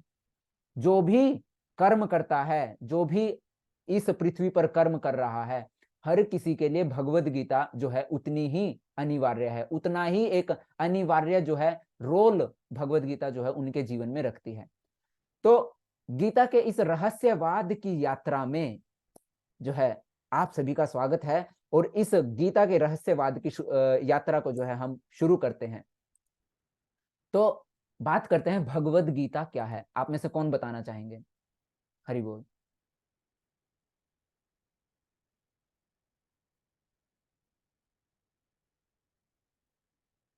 हरे कृष्णा। आप में से हैंड रेज कर सकते हैं जी। रमेश प्रभु जी, हरे कृष्णा, अनम्यूट कीजिए। भगवान से मुंह से निकला गीत है बाबा, भगवत जी गीता। जी प्रभु, बहुत सही अरे जी। तो भगवत गीता, भगवत गीता वास्तविकता में क्या है? भगवत गीता है भगवान के श्री मुख से निकला हुआ गीत, है ना। तो प्रभु जी, पर ये गीत तो नहीं है, ये तो श्लोक हैं जो भगवान ने बोले हैं। तो देखिए, भगवान के मुख से हर निकली चीज एक गीत के समान मधुर होती है। तो भगवान के श्रीमुख से निकले हुए जो शब्द हैं वो एक गीत के, मधुर गीत के समान है, जो हमारे जीवन में मधुरता भर दे रहे हैं, जो हमारे जीवन की समस्त कड़वाहट को मिटा करके और हमारे जीवन में जो है अमृत रूपी रस की जो है मिठास जो है भर दे रहे हैं। वही क्या है? वही भगवत गीता है और वही भगवान कृष्ण के श्रीमुख से निकला हुआ गीत है। तो भगवत गीता क्यों पढ़ी जाए, है ना? भगवत गीता की महिमा क्या है ना? कोई भी चीज हम करते हैं, कोई भी चीज पढ़ते हैं, कोई आपको बोलेंगे कि फलाने शास्त्र का पाठ करो, या फिर फॉर एग्जाम्पल शिव पुराण, श्रावण मास में शिव पुराण का पाठ करो, तुम्हारे घर में सुख शांति आएगी, ये वृद्धि होगी, ऐसा होगा वैसा होगा, है ना। वो बहुत सारी चीजें जो है बताई जाती है कि इसको ये चीज का इस्तेमाल इस तरीके से करोगे तो इससे तुमको जो है ये चीज जो है हासिल होगी। तो भगवत गीता की महिमा क्या है? श्री आदि शंकराचार्य जी जो हैं वो श्रीमद् भगवत गीता की महिमा बताते हैं। बोलते हैं कि यदि कोई भगवत गीता को निष्ठा तथा गंभीरता के साथ पढ़ता है तो भगवान की कृपा से उसके सारे पूर्व दुष्कर्मों के फलों का उस पर कोई भी प्रभाव नहीं पड़ता। ये भगवत गीता का जो महात्म्य है, पहला महात्म्य है, उसकी महिमा जो है पहली जो है श्री आदि शंकराचार्य जी बताते हैं। फिर उसके बाद बोलते हैं कि मनुष्य जल में स्नान करके नित्य अपने आप को स्वच्छ कर सकता है, परंतु यदि कोई भगवत गीता इस रूपी इस पवित्र गंगा जल में अगर एक बार भी स्नान करता है तो वह भौतिक जीवन की मलिनता से हमेशा हमेशा के लिए मुक्त हो सकता है ना। हम आज नहाए हैं, ऐसा नहीं होता है कि ठीक है, एक बार नहाने से हम साफ हो जाते हैं, मतलब हमारा शरीर की जो है शुद्धि हो जाती है ना। कहीं पर भी काम करने चले जाते हैं, धूल मिट्टी इतना होती है कि अपने आप को साफ करने के लिए पता नहीं कितनी बार मुंह साफ करना पड़ता है, या फिर कहीं कोई काम करने चले गए जिसमें धूल मिट्टी में पूरी तरीके से कपड़े आपके जो है सन गए हैं, तो उसके लिए हो सकता है 2 बार भी स्नान करना पड़ जाए और 3 बार भी स्नान करना पड़ जाए, है ना। तो दिन में 3 बार भी स्नान करना पड़ जाता है कई कई बार, तो है ना।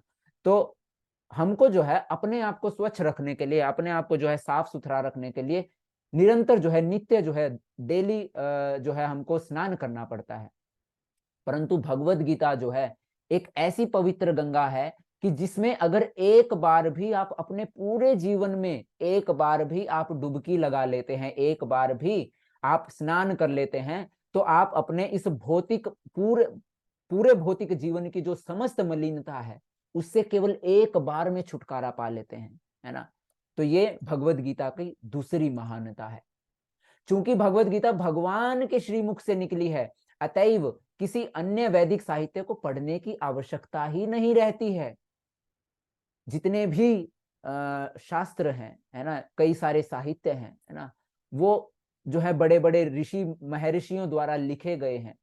प्रभु क्या बोलते हैं, श्री आदि शंकराचार्य जी बोलते हैं कि परंतु भगवत गीता जो है वो तो भगवान के श्रीमुख से जो है, साक्षात उनके श्रीमुख से निकला हुआ है। तो अगर भगवान के श्रीमुख से निकले हुए वाक्यों का अगर हम पालन करें, है ना, तो हमारे लिए कुछ और पढ़ने की आवश्यकता ही नहीं रहती है। भगवान कृष्ण ने हमारे जीवन का जो है इस समस्त शास्त्रों का जो सार जो है, जो एक क्या बोलते हैं रस जो है, वो अर्जुन के माध्यम से हम सबको जो है प्रदान किया भगवत गीता के रूप में।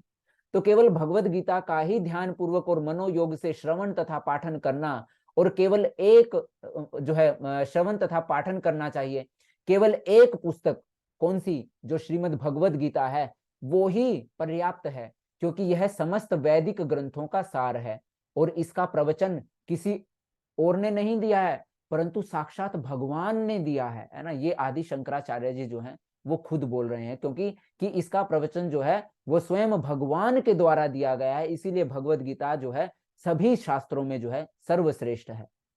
फिर उसके बाद जो है, जो गंगा जल पीता है वह मुक्ति प्राप्त करता है, अतएव उसके लिए क्या कहा जाए जो भगवत गीता का अमृत पान करता हो। जब मृत्यु के समय पर, है ना, हम बोलते हैं ना कि अगर किसी का अंतिम समय पास आता है तो हम क्या बोलते हैं कि अरे इसके मुख में गंगा जल डाल दो और इसकी जीवा के नीचे जल्दी से तुलसी का दल, है ना, तुलसी पत्ता रखो, है ना। तो वो गंगा जल हम गंगा जल का जो एक मान्यता क्या है कि अगर आप किसी को गंगा जल पिला देते हैं, है ना, तो अंत समय में अगर कोई गंगा जल का पान करता है तो उसको मुक्ति प्राप्त होती है। तो केवल गंगा जल, जो गंगा का जो जल है उसको पीने से अगर मुक्ति प्राप्त हो सकती है, तो ये ऐसी गंगा जो भगवान कृष्ण के श्रीमुख से निकली है, उस भगवत गीता रूपी इस अमृत गंगा का पान करने की तो महिमा क्या ही हो सकती है ना। भगवत गीता महाभारत का अमृत है और इसे भगवान कृष्ण ने स्वयं हम सबको जो है सुनाया है। यह गीतोपनिषद है, मतलब उपनिषदों का गीत जो है वो क्या है, भगवत गीता है। तो यह गीतोपनिषद भगवत गीता जो समस्त उपनिषदों का सार है, गाय के तुल्य है, और ग्वाल बाल के रूप में विख्यात भगवान कृष्ण एक इस गाय को जो है दूह रहे हैं। अर्जुन बछड़े के समान है और सारे विद्वान तथा शुद्ध भक्त भगवत गीता के अमृतमय दूध का पान करने वाले हैं। श्री आदि शंकराचार्य जी जो हैं वो भगवत गीता की तुलना जो है एक गाय से करते हैं, जिसको कोई ग्वाल बाल जो है ग्वाल बाल जो है जिस गाय को दूहते हैं, है ना, दूध निकालने से पहले गाय को जो है दुहा जाता है, और एक बछड़ा जो है वो कौन है, जो उस दूध का पान करता है, या दूध निकालने से पहले बछड़े की जो है आवश्यकता होती है ना। तो अर्जुन जो है, अर्जुन उस बछड़े के समान है, और सारे के सारे विद्वान तथा शुद्ध भक्त इस भगवत गीता के अमृतमय दूध जो कहां से, उस गाय रूपी जो भगवत गीता जो है उससे हमको मिल रहा है, उस अमृतमय दूध, उस अमृतमय ज्ञान का जो है पान करने वाले हैं। आज के युग में लोग एक शास्त्र मांगते हैं, एक ईश्वर चाहते हैं, एक धर्म चाहते हैं, एक वृत्ति के लिए अत्यंत उत्सुक है ना। आज के टाइम पे आप देखेंगे तो सबको चाहिए कि बस एक चीज दे दो, है ना भैया। इतने इतने भगवान है, किस किस की पूजा करें समझ ही नहीं आ रहा है। बच्चे मतलब आप स्कूल के टाइम पे थे, है ना, तो ऐसा होता था कि मतलब जब हमारी परीक्षा का समय आता था, है ना, परीक्षा का जब समय आता था तो वैसे तो पुस्तकें बहुत सारी होती थी कि ये भी पढ़ो, ये भी पढ़ो, ये भी पढ़ो, ये भी पढ़ो। हम लास्ट में अपने जो टीचर हैं उनको क्या बोलते थे कि अरे सर कोई एक ऐसी पुस्तक बता दीजिए ना कि इन सारी पुस्तकों को पढ़ने की जरूरत ना पड़े, कि बस एक पुस्तक पढ़ें और हमारा जो परीक्षा जो है, परीक्षा में हम सफल हो सके, है ना। तो इसी तरीके से सारे के सारे लोग यही चाहते हैं कि भैया आयु का ही नहीं भरोसा है कि आयु 70 साल की है कि आयु 50 साल की है ना। इंसान का कोई भरोसा नहीं है कि कितनी कम आयु में जो है आपको कौन से रोग का जो है सामना करना पड़ जाए। तो आज जो है बिल्कुल कुछ भी जो है गारंटी नहीं है कि आप की आयु कितनी है या कितनी नहीं है। तो इतनी छोटी आयु में शास्त्रों का अध्ययन संभव ही नहीं है। तो हमको कुछ ऐसा मिल जाए कि बस एक पुस्तक हमको मिल जाए कि जिसको एक शास्त्र को पढ़ने से हमारा जो है बेड़ा पार हो जाए। एक ईश्वर इतने सारे जो है देवी देवताओं की किनकी मतलब इनकी पूजा ना करके बस एक ऐसे ईश्वर हो जिनकी पूजा करने से जो है हमारे जीवन का उद्धार हो जाए। एक धर्म, एक वृत्ति जो है, इस चीज के लिए हम हमेशा जो है उत्सुक रहते हैं। अतः इस सारे विश्व के लिए केवल एक शास्त्र क्या हो, भगवत गीता हो। सारे विश्व के लिए एक ही ईश्वर हो, कौन? वो देव की पुत्र भगवान श्री कृष्ण है ना।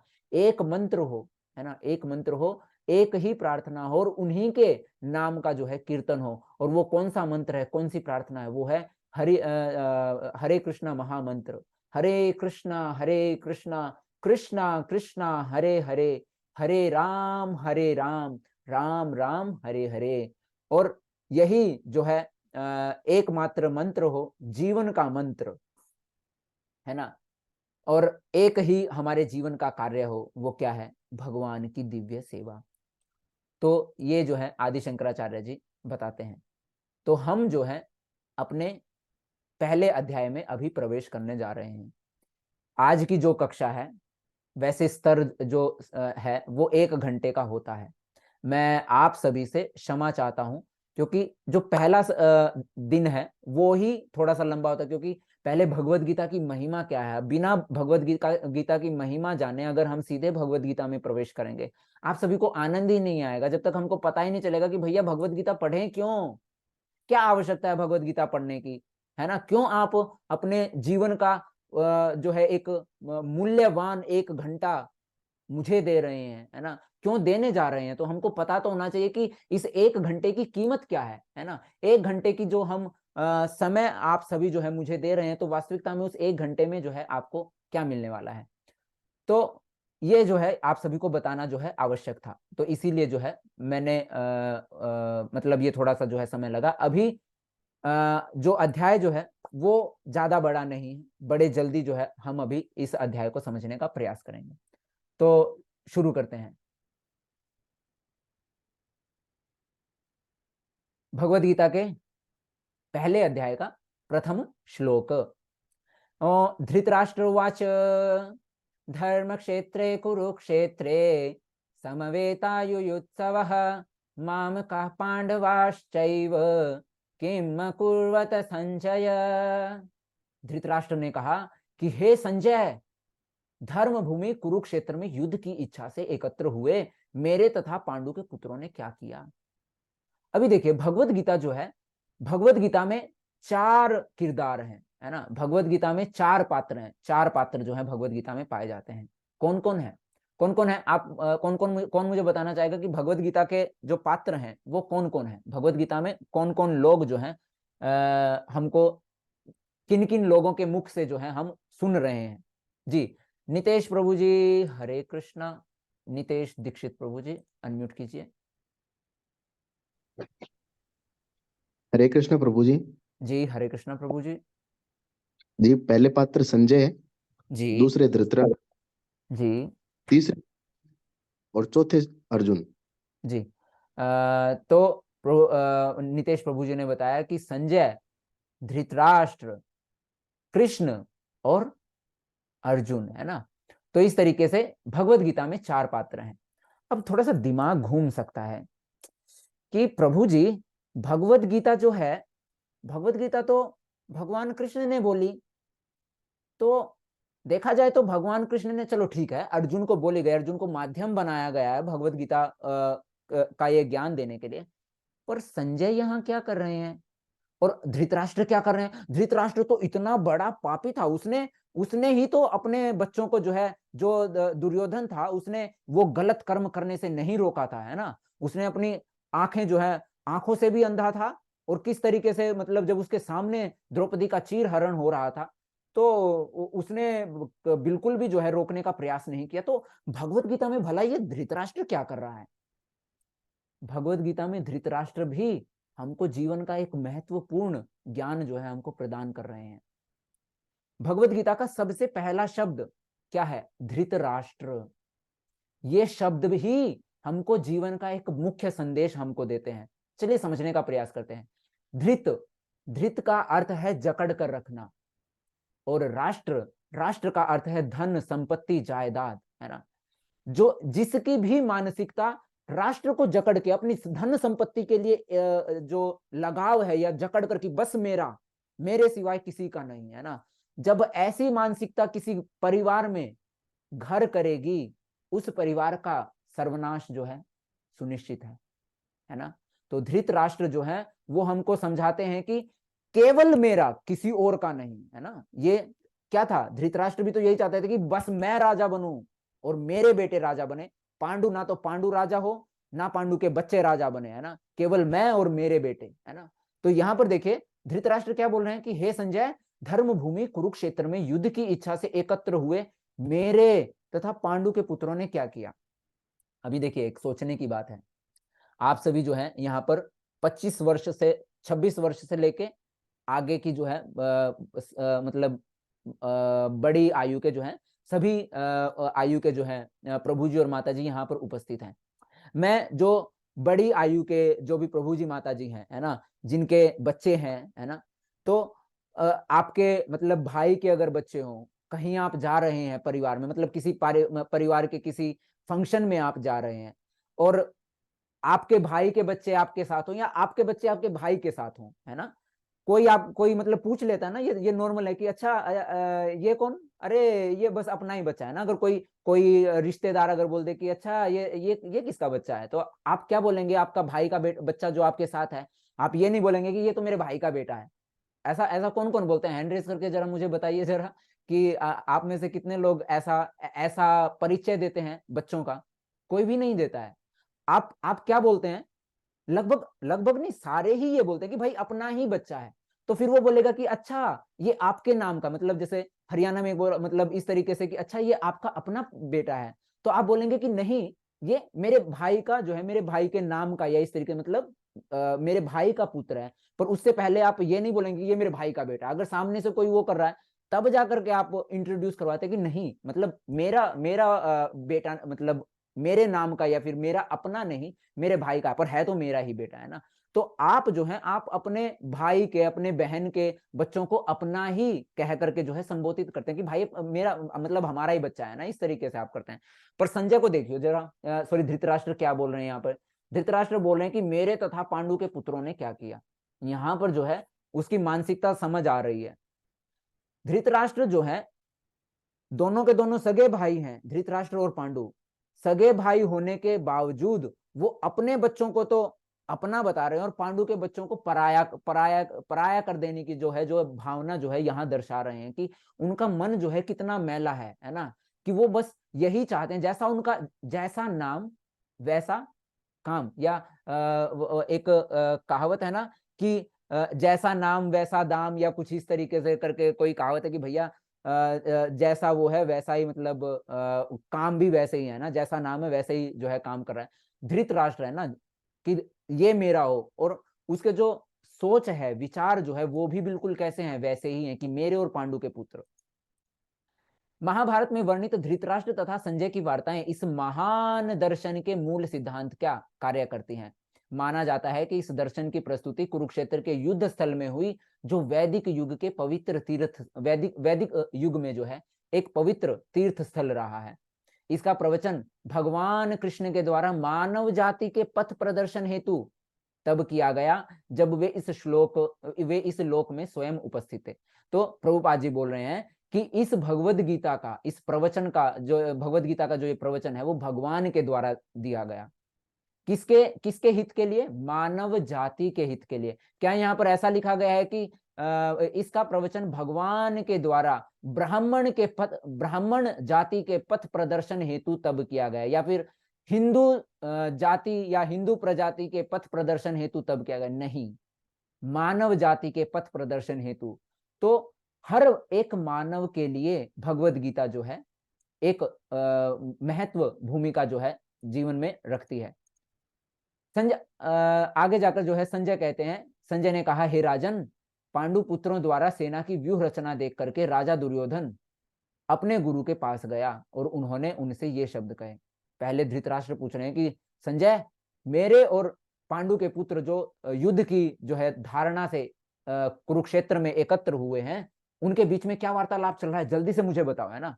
धृतराष्ट्र को डर लग रहा है। धृतराष्ट्र को पता है कि पांडु जो है, पांडु के जो पुत्र हैं, वो क्या है, वो एक पवित्र आत्मा है ना, पवित्र आत्मा है, और वो कभी भी युद्ध नहीं चाहेंगे, है ना। और वो पूरी कोशिश करेंगे कि जो उनका पुत्र जो है दुर्योधन, है ना, उसको समझाने की कि जो है लड़ाई में कुछ नहीं रखा है, या इस तरीके से, है ना, तो हम जो है शांति का वो कर सकते हैं। तो हालांकि दुर्योधन ने जो है शांति पत्र जो है या शांति के जितने भी प्रस्ताव थे सारे के सारे नकार दिए थे, है ना। उन्होंने बोला था, जब मतलब पहले धृतराष्ट्र जो है, धृतराष्ट्र नहीं सॉरी युधिष्ठिर जो है शांति दूत बना करके कई लोगों को भेजते हैं। इवन भगवान कृष्ण जो है वो स्वयं शांति दूत बन करके जाते हैं और उनको बोलते हैं कि भैया तुम पूरा इंद्रप्रस्थ मत दो, है ना, तुम पांडवों को जो है पूरा इंद्रप्रस्थ मत दो, तुम एक काम करो ना, उनको इंद्रप्रस्थ की इच्छा है ना, पूरे हस्तिनापुर की उनको इच्छा है, उनको, वो 5 भाई हैं, मैं तुमको विश्वास दिलाता हूं, तुम उन 5 भाइयों को 5 गांव दे दो, मतलब एक एक गांव सबको दे दो,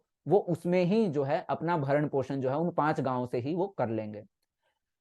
परंतु दुर्योधन ने कहा था कि ये ग्वाला मुझे ज्ञान बांटने के लिए आया है ना, तू मुझे समझाएगा कि मुझे क्या करना चाहिए क्या नहीं करना चाहिए। तू 5 गांव बोल रहा है, मैं एक सुई की नोक के बराबर धरती उन 5 जो है मतलब भिखारियों को जो है या इस तरीके से संबोधित करके बहुत बुरे तरीके से कि उनको तो मैं एक सुई की नोक के बराबर में धरती ना दूं, तुम 5 गांव मुझसे मांग रहे हो या इस तरीके से, इसको धक्के मार के बाहर निकाल दो, है ना। तो उन्होंने बोला था कि अगर उनको चाहिए तो आए मुझसे युद्ध करे और आके जो है मतलब मेरे से अपना जो भी धन संपत्ति है या जो उनका राज्य है वो मुझसे ले ले, है ना। तो दुर्योधन ने तो जो प्रस्ताव जो है भगवान का भी प्रस्ताव जो है उन्होंने नकार दिया था, है ना।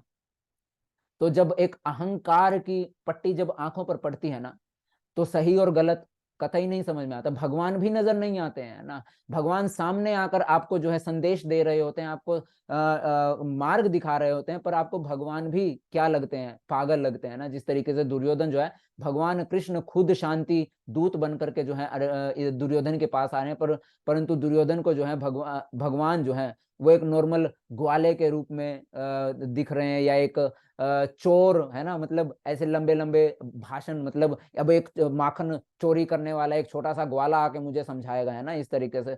तो भगवान को जो है उनका अनादर करना जो है चालू कर देते हैं। इसी तरीके से माया में जो पड़े हुए लोग जो हैं, है ना, वो भी ऐसा ही करते हैं। घमंड, ईर्ष्या, है ना, द्वेष, अहंकार और क्या बोलते हैं लालच, है ना। तो ये सारी की सारी जो बुरी आदतें हैं उनकी पट्टियां आंखों पर ऐसी पड़ जाती है। और सबसे बड़ी बात क्या, हमारे भौतिक सुख, है ना, कि मुझे ये मिल जाए, पैसा हो, धन हो, दौलत हो, ऐसा हो, है ना, तो ये सारे के सारे आंखों को इतना ढक देते हैं कि हम जो है क्या सही और क्या गलत है वो उसमें भेद ही नहीं कर पाते हैं। तो संजय बताते हैं कि हे राजन, पांडुपुत्रों द्वारा सेना की व्यूह रचना देखकर राजा दुर्योधन अपने गुरु के पास गया और उसने जो है यह शब्द कहे, हे आचार्य, पांडु पुत्रों की विशाल सेना को तो देखें, जिसे आपके बुद्धिमान शिष्य द्रुपद के पुत्र ने इतने कौशल जो है रूप से व्यवस्थित किया है। अभी दुर्योधन जा रहा है ये आचार्य के पास, द्रोणाचार्य के पास जाते हैं और द्रोणाचार्य के पास जाकर के उनको बोलते हैं कि देख लीजिए, ये पांडवों के जितनी भी ये विशाल सेना है, अब उनकी तरफ एक बार नजर घुमा के देखिए। और इस विशाल काय सेना का जो गठन किया गया है वो किसी और ने नहीं किया है। द्रुपद के जो है आपके बुद्धिमान शिष्य जो द्रुपद हैं, उनके ही पुत्र ने जो है इसका जो है मतलब गठन जो है किया गया है। अभी यहाँ पर आपको लग रहा होगा कि एक नॉर्मल सी वार्तालाप चल रही है कि इस महान विशाल सेना का जो गठन जो है वो आपके बुद्धिमान शिष्य जो है द्रुपद, उनके पुत्र ने किया। वास्तविकता में क्या कर रहे हैं, ताना मार रहे हैं यहाँ पर दुर्योधन, है ना, कि देख लो। अभी ताना वैसे क्यों मार रहे हैं, ताना मारने के पीछे एक कहानी है ना, द्रोणाचार्य जी और द्रुपद के बीच की। द्रोणाचार्य जो है, द्रोणाचार्य एक ब्राह्मण हुआ करते थे, है ना, द्रोणाचार्य एक ब्राह्मण थे, ब्राह्मण भी और क्षत्रिय भी, है ना, ब्राह्मण भी थे और क्षत्रिय भी थे। तो मतलब शस्त्रों की जो ज्ञान जो है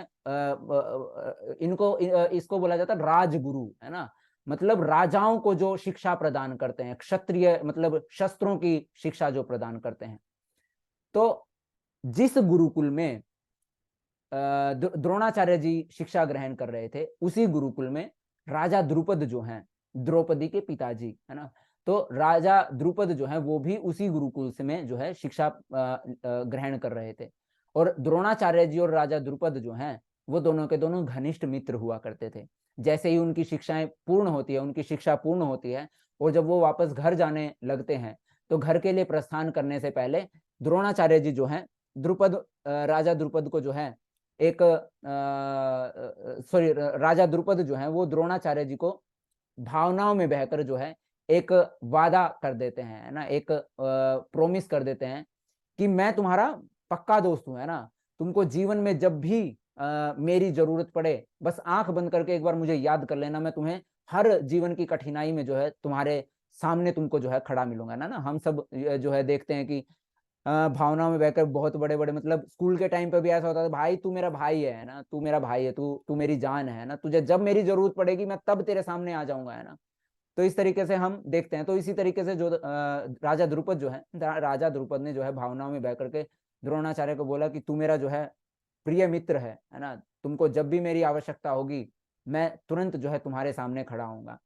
समय बीतता है, द्रुपद जो है राजा बन जाते हैं, और द्रोणाचार्य जो है वो ब्राह्मण है, तो वो जो है मतलब शिक्षा प्रदान करते हैं, है ना, शस्त्रों की शिक्षा जो है प्रदान कर रहे होते हैं।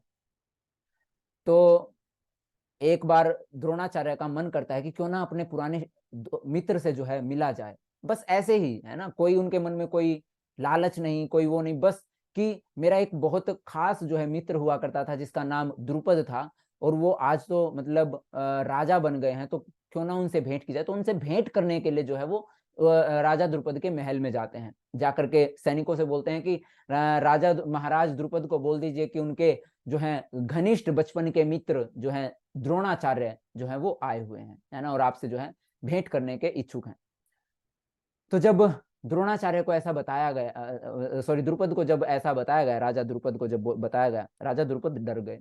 राजा द्रुपद को लगता है कि ब्राह्मण है, कहीं आके मेरे से भिक्षा में, मैंने बोल दिया था कि तुमको जब भी धन की आवश्यकता हो, क्या बोलते हैं, बल की आवश्यकता हो, जिस भी चीज की तुमको आवश्यकता होगी मैं हमेशा तुम्हारे साथ खड़ा रहूंगा, कहीं मुझसे जो है मेरा साम्राज्य जो है मेरे से ना मांग ले।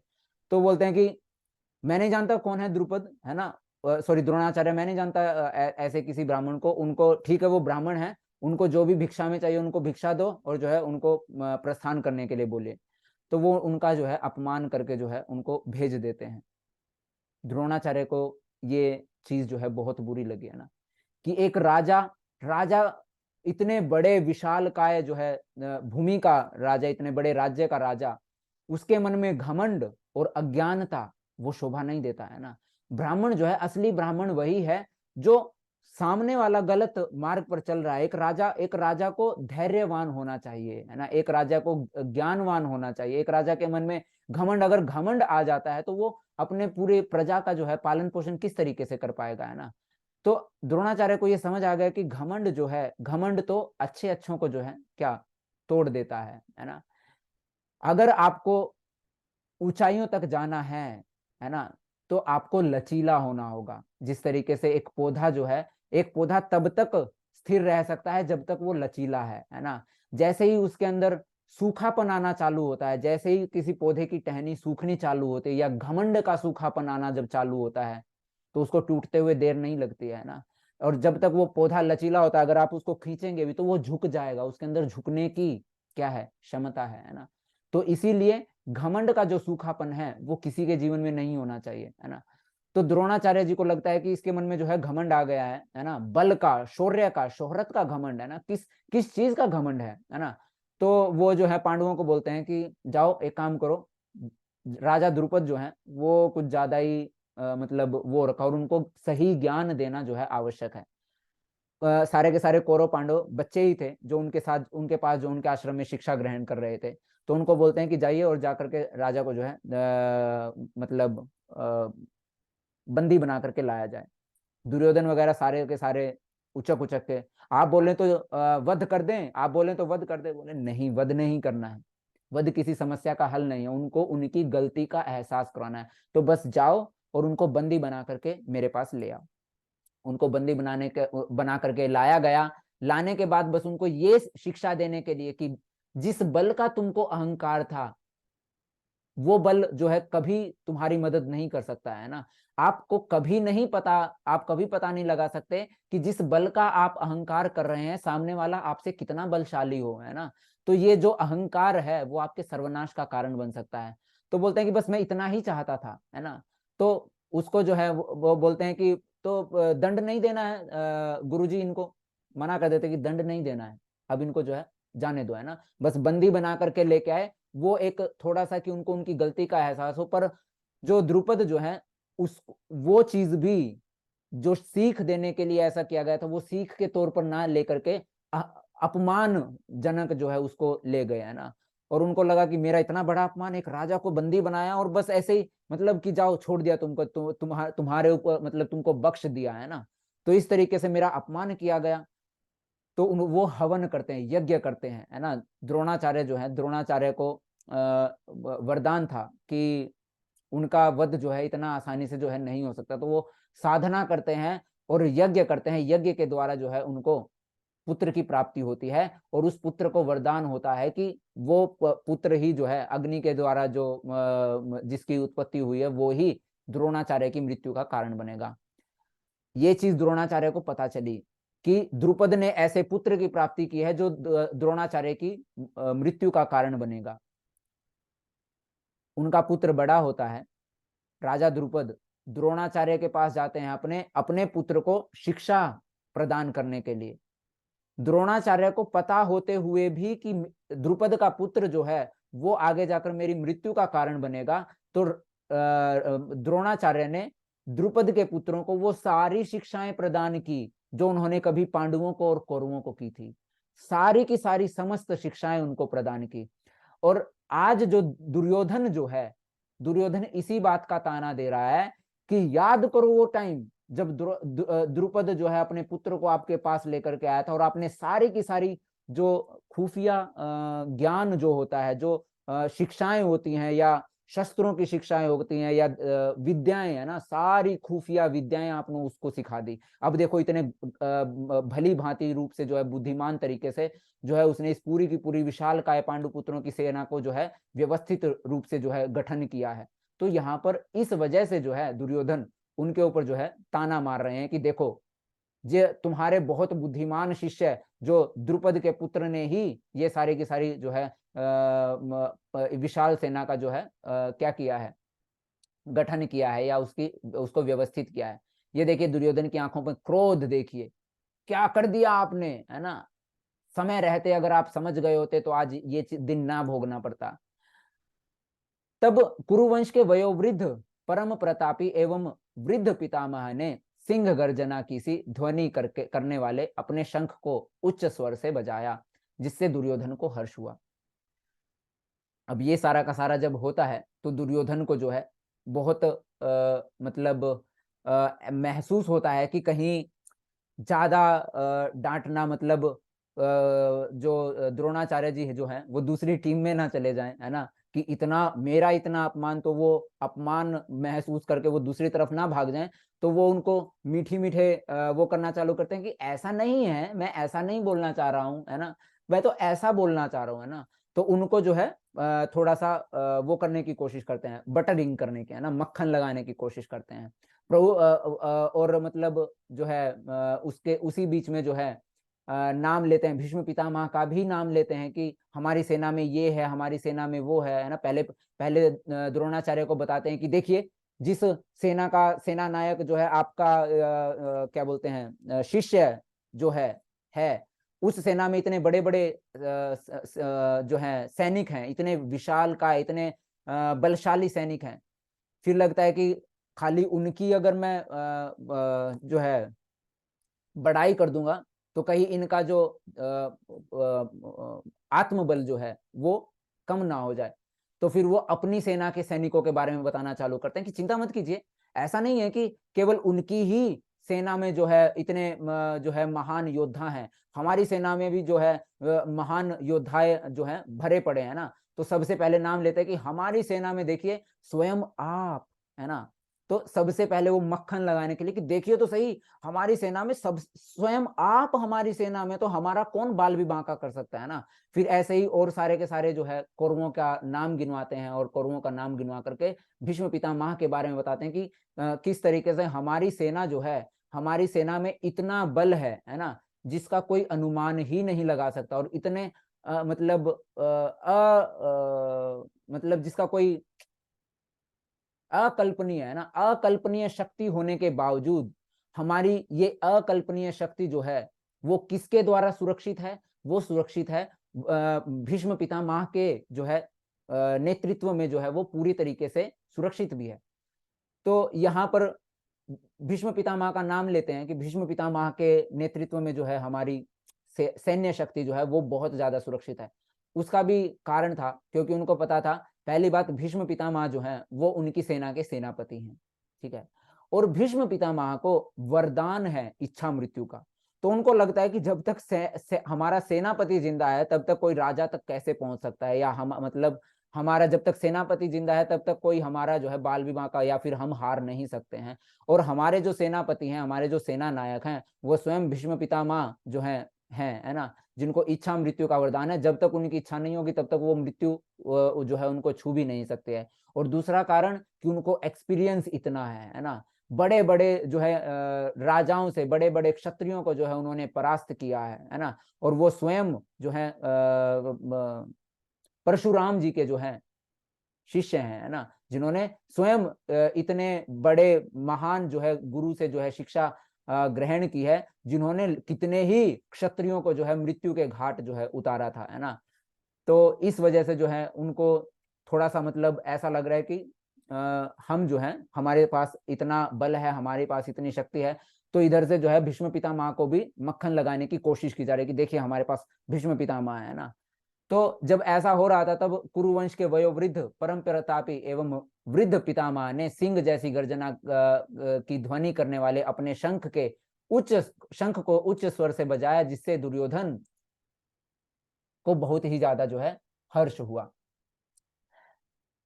दूसरी ओर से श्वेत घोड़ों द्वारा खींचे जाने वाले विशाल रथ पर आसीन कृष्ण तथा अर्जुन ने अपने अपने दिव्य शंख बजाए। जब भीष्म पितामह शंख बजाते हैं, भीष्म पितामह के द्वारा बजाए गए शंखनाद के बाद ही दूसरी सेना की तरफ जो श्वेत घोड़ों से के द्वारा खींचे जाने वाले जो विशाल रथ, जिस पर खुद स्वयं भगवान कृष्ण और अर्जुन आसीन थे, वो अपने अपने दिव्य शंख बजाते हैं। अथ व्यवस्थितान् दृष्ट्वा धार्तराष्ट्रान् कपिध्वजः प्रवृत्ते शस्त्र संपाते धनुरुद्यम्य पांडवः ऋषिकेशं तदा वाक्यम् इदं माह महीपते। उस समय हनुमान से अंकित ध्वजा लगे रथ पर आसीन पांडुपुत्र अर्जुन अपना धनुष उठाकर तीर चलाने के लिए उद्यत हुआ। हे राजन, धृतराष्ट्र के पुत्रों को व्यूह में खड़ा देखकर अर्जुन ने श्री कृष्ण से ये वचन कहे हैं। तो अर्जुन जो है कौन से रथ पर आसीन है? हनुमान से अंकित ध्वजा लगे हुए रथ पर जो जो है अर्जुन जो है आसीन है। इस रथ की भी एक महिमा है। जो ये रथ है ये कोई मामूली रथ नहीं है जिस रथ पर जो है अर्जुन आसीन है ना। ये रथ स्वयं अग्नि देव के द्वारा जो है अर्जुन को जो है दिया गया था, है ना। तो और ऐसा कहा जाता था कि अग्निदेव ने जो ये रथ दिया था वरदान स्वरूप में, है ना, इस रथ की ऐसी महिमा थी कि ये जहां भी जाएगा, है ना, ये हमेशा ही जो है विजय प्राप्त करेगा, है ना। तो अपने आप में जो है ये रथ जो है एक दिव्य रथ था।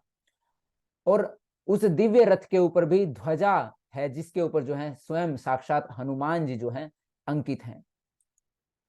अर्जुन ने कहा, हे अच्युत, कृपा करके मेरा रथ दोनों सेनाओं के बीच में ले चलें, जिससे मैं यहां युद्ध की अभिलाषा रखने वालों को और शस्त्रों की इस महान परीक्षा में जिनसे मुझे संघर्ष करना है उन्हें देख सकूं, है ना। तो जब ये सारा का सारा शंखनाद होता है, शंखनाद होने के बाद जो है अर्जुन भगवान कृष्ण से बोलते हैं कि हे अच्युत, कृपा करके इस रथ को जो है दोनों सेनाओं के मध्य ले चलें, जरा मैं भी तो देखूं कि हमारी लड़ाई किससे हो रही है ना। तो यहां पर जो है अर्जुन हमको भी एक चीज सिखाते हैं, किसी भी परीक्षा में प्रवेश करने से पहले उसका अवलोकन जो है हमको करना चाहिए, है ना। पहले हमको देखना चाहिए कि हमारा हमारा जो सामना जो है वो किसके द्वारा, मतलब किससे जो है हमारा सामना होने जा रहा है। वो जीवन की कोई भी कठिनाई क्यों ना हो, वो जीवन की कोई भी परीक्षा ना हो, तो पहले उस युद्ध में या उस परीक्षा में ऐसे ही पैर नहीं रख देना चाहिए। पहले हमको उसका क्या करना चाहिए, पहले उसको बढ़िया तरीके से देखना चाहिए, पहले उसका जो है प्रशिक्षण करना चाहिए, या जो है समीक्षा उसकी करनी चाहिए कि वास्तविकता में हमारा जो युद्ध है या फिर हमारी जो लड़ाई है या वास्तविकता में जो हम जिस संघर्ष को लड़ने जा रहे हैं या जो जो युद्ध हम लड़ने जा रहे हैं, वास्तविकता में जो सामने वाली जो सेना है वो वास्तविकता में उसका बल कितना है, किस स्तर तक जो है वो अपने आप में जो है एक स्थान रखते हैं। तो उस सब का जो है समीक्षा करके जो है हमको आगे कदम जो है उठाना चाहिए। तो अर्जुन भगवान कृष्ण को बोलते हैं कि दोनों सेनाओं के मध्य लेकर के चलिए कृष्ण प्लीज इस रथ को, ताकि मैं देख सकूं कि वास्तविकता में मेरा युद्ध जो है किन के साथ जो है होने जा रहा है। अर्जुन ने वहां पर दोनों पक्षों की सेनाओं के मध्य में अपने चाचा ताऊओं, पितामहों, गुरुओं, मामाओं, भाइयों, पुत्रों, पौत्रों, मित्रों, असुरों और शुभ चिंतकों को भी वहां देखा। अर्जुन ने देखा कि दोनों सेनाओं में उनके चाचा ताऊ, उनकी ऑपोजिट सेना में भी उनके चाचा ताऊ, पितामह, गुरु, मामा, भाई, पुत्र, पौत्र, मित्र, ससुर और सारे शुभ चिंतक उनको जो है उस युद्ध भूमि में वहां खड़े हुए दिखाई दिए। अर्जुनोवाच दृष्ट्वेमं स्वजनं कृष्ण युयुत्सुं समुपस्थितं सिदन्ति मम गात्राणि मुखम च परिशुष्यति। अर्जुन ने कहा, हे कृष्ण, इस प्रकार युद्ध की इच्छा रखने वाले मित्रों तथा संबंधियों को अपने समक्ष उपस्थित देखकर मेरे शरीर के अंग कांप रहे हैं और अब मेरा मुख सूखा जा रहा है ना। जब अर्जुन ने देखा कि लड़ाई किसी और से नहीं करनी है, अपनों से ही लड़ाई करनी है, तो अर्जुन के जो है हाथ पैर कांपने लगे। अर्जुन बोलते हैं कि मेरा मुख सूख रहा है, मेरे सारे शरीर के अंग कांप रहे हैं। वास्तविकता में ये जो स्थिति है वो केवल अर्जुन के साथ नहीं हो रही है, ये स्थिति हम भी अपने जीवन में जो है फेस करते हैं। कई बार जीवन का ऐसा दौर आता है कि जिसमें आपका धर्म, आपका कर्म, धर्म के अनुसार आपका कर्म आपको बोलता है कि आपको कई बार परिवार के अगेंस्ट भी आपको डिसीजन लेने हो सकते हैं, है ना। मैं एक उदाहरण के तरीके से, उदाहरण के तौर पर मैं आपको बताता हूं। कोई अध्यापक है ना, कोई अध्यापक है और उसी जिस कक्षा में अध्यापक पढ़ा रहा है ना, जिस कक्षा में वो अध्यापक पढ़ा रहे हैं उसी कक्षा में उनका अपना बच्चा भी है। उस बच्चे के अलावा बहुत इंटेलिजेंट, है ना, बहुत ही होनहार छात्र उस कक्षा में है। हर माँ बाप चाहते हैं कि मेरा बच्चा कक्षा में उत्तीर्ण हो, या इस तरीके से, मतलब कक्षा में उत्तीर्ण हो, कक्षा में अब अव्वल नंबर पे जो है आए, है ना, एक उच्च पद जो है प्राप्त करे। अब वो केवल ये देख करके कि ये मेरा बेटा है या ये है, वो अगर दूसरों के साथ पक्षपात करना चालू करे, यानी अधर्म का मार्ग चुने, धर्म का मार्ग छोड़ करके, क्या वो सही होगा? बिल्कुल भी नहीं होगा। अर्जुन जो है, अर्जुन एक क्षत्रिय है, अर्जुन एक क्षत्रिय। अर्जुन का धर्म क्या है? अर्जुन का धर्म है अधर्म के खिलाफ लड़ना, है ना। हर कोई जो है क्षत्रिय क्षत्रिय क्षत्रिय बोल लीजिए, या फिर हमारे जो पुलिस और आर्मी वाले जो है ना, हमारे जो भारतीय सेना है, उसका धर्म है कि वो समाज की रक्षा करे। समाज में जो भी नकारात्मक शक्तियां जन्म लें, उनको वहीं पर रोका जाए, ताकि इस समाज में जो है दुर्व्यवहार ना फैले, है ना। तो अर्जुन जो है, अर्जुन क्षत्रिय थे और अर्जुन का धर्म था कि जो भी अधर्म घटा है, उस अधर्म को, उन अधर्मियों को जो है उसका जो है क्या बोलते हैं, फल प्रदान किया जाए। कोई पुलिस वाला है, दूसरा उदाहरण देता हूं, कोई पुलिस वाला है, पुलिस वाले का बेटा किसी की जान ले लेता है केवल अपने लालच में। किसी पुलिस वाले का बेटा किसी को मार देता है अपने लालच में। अब वो पुलिस वाला अगर कोई और होता तो उसको जेल में पटक के जो उसकी धुलाई होती और फिर उसको फांसी होती और फिर पता नहीं क्या क्या, है ना। तो कोई और होता तो उसके साथ ऐसा व्यवहार होता। परंतु अगर वही पुलिस वाला अपने बच्चे को ये सोच के रहे कि अरे ये तो मेरा बेटा है, कोई बात नहीं, इसने मतलब गलती की है, आप में से कितनों को लगता है कि ये सही होगा कि वो अपने बच्चे को सजा ना दे करके जो है उसको उस गलत कर्म के फल से जो है उसको बचाने का प्रयास करे? ऐसा बिल्कुल भी सही नहीं होगा, क्योंकि वो एक पुलिस है, वो लोगों को बोलता है कि तुम धर्म के मार्ग पर चलो, या तुम जो ये समाज है, समाज में नकारात्मक या फिर मतलब अराजकता जो है ना फैलाओ, है ना। दूसरों को संदेश देते हैं अराजकता ना फैलाने के, परंतु जब अपने घर का ही कोई इस समाज में अराजकता फैला रहा है तो आप उससे पीठ मतलब मुंह मोड़ ले रहे हैं कि नहीं ये तो मेरा अपना, इसने तो कुछ नहीं किया है। तो यही यहाँ पर जो है अर्जुन जो है, अर्जुन वही जो है वैसा ही है ना, जो एक ऐसा करना नहीं चाहिए, परंतु आज के समय में हम ऐसा कर देते हैं। आज के समय में हम ऐसा कर देते हैं ना। अगर गलती कोई सामने वाला करे तो हम आवाज उठाएंगे उसके खिलाफ, इसने ऐसा किया इसको सजा मिलनी चाहिए, इसने ऐसा किया इसको सजा मिलनी चाहिए। बट बात जब अपने ऊपर आते हैं, वो नहीं मैंने थोड़ी ऐसा किया या इस तरीके से, तब हम अपने को या अपनों को बचाने का प्रयास करते हैं, हालांकि हमको पता होता है कि वो गलत है ना। तो यहाँ पर जो है अर्जुन हमको सिखा रहे हैं कि जीवन के कई ऐसे ऐसे दौर आ सकते हैं जिसमें आपको जो है परिवार और अपनों का जो है ध्यान ना करके आपको अपने धर्म के अनुसार आपको सही डिसीजन जो है, सही जो है निर्णय जो है आपको लेना होता है ना। तो यहाँ पर अर्जुन जो है, अर्जुन को जब पता चलता है कि उनकी लड़ाई जो है किसी और से नहीं उनके ही संबंधियों से होने जा रही है ना, तो अर्जुन का मुख सूखना चालू हो जाता है, उनके शरीर के अंग अंग जो है कांपने लग जाते हैं। अर्जुन बोलते हैं कि हे कृष्ण, इस युद्ध में अपने ही स्वजनों का वध करने से न तो मुझे कोई अच्छाई दिखाई देती है और न ही मैं उससे किसी प्रकार की विजय, राज्य या फिर सुख की ही इच्छा करता हूँ। बोल रहे हैं कि ये तो सेना में जो है, दूसरी सेना में मेरे ही अपने सारे के सारे सगे संबंधी खड़े हुए हैं, मैं अपने ही स्वजनों को मार करके किसी भी प्रकार की विजय की जो है प्राप्ति नहीं करना चाहता हूं। मुझे कोई राज्य या किसी भी प्रकार के सुख की इच्छा नहीं है, अगर कोई धन प्राप्ति करने के लिए मुझे अपनों का ही वध करना पड़े। परंतु आज के समय में धन के लिए भाई अपने भाई को मार दे रहा है ना।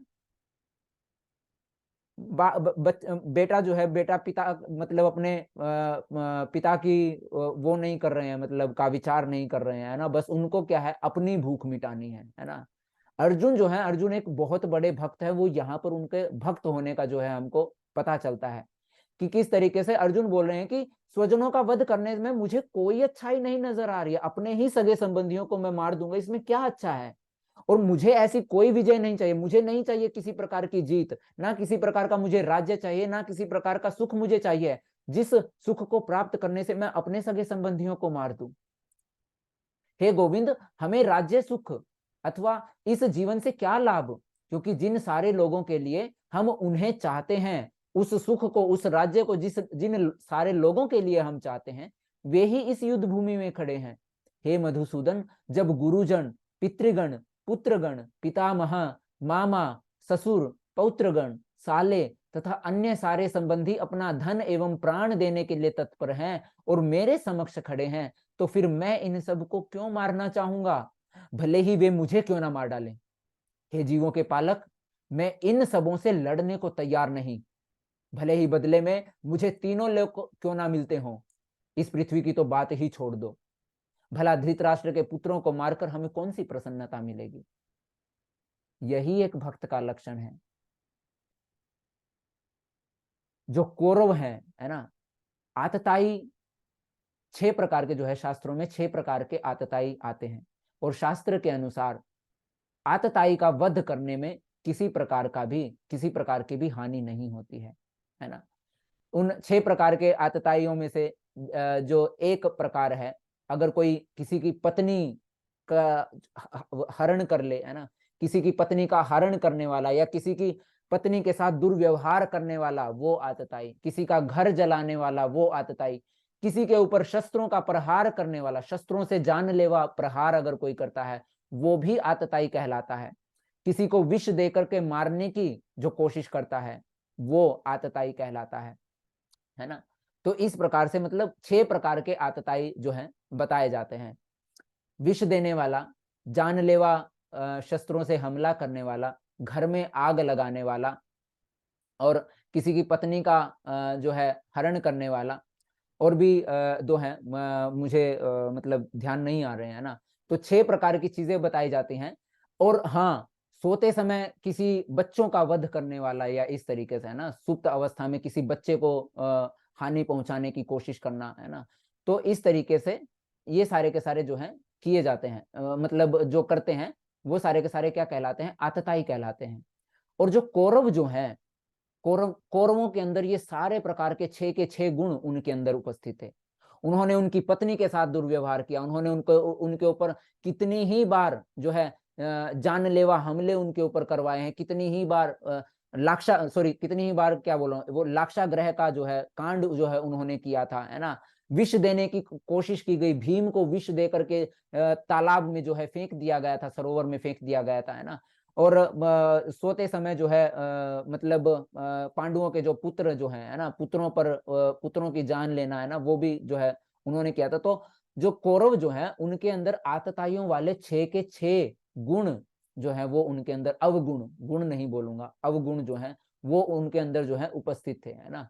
तो उन्होंने 6 के 6 तरीके के जो है कांड उन्होंने किए हुए थे, जिनके अनुसार जो शास्त्र हैं, है ना, तो वो बोलते हैं कि इस जो भी ऐसा करता है, किसी की धन संपत्ति चुराने वाला, 5वां है, मतलब आखिरी है, किसी का धन हड़प लेना, जो किसी की धन संपत्ति हड़प लेता है वो भी आतताई है। उन्होंने उनकी धन संपत्ति भी हड़पी, है ना।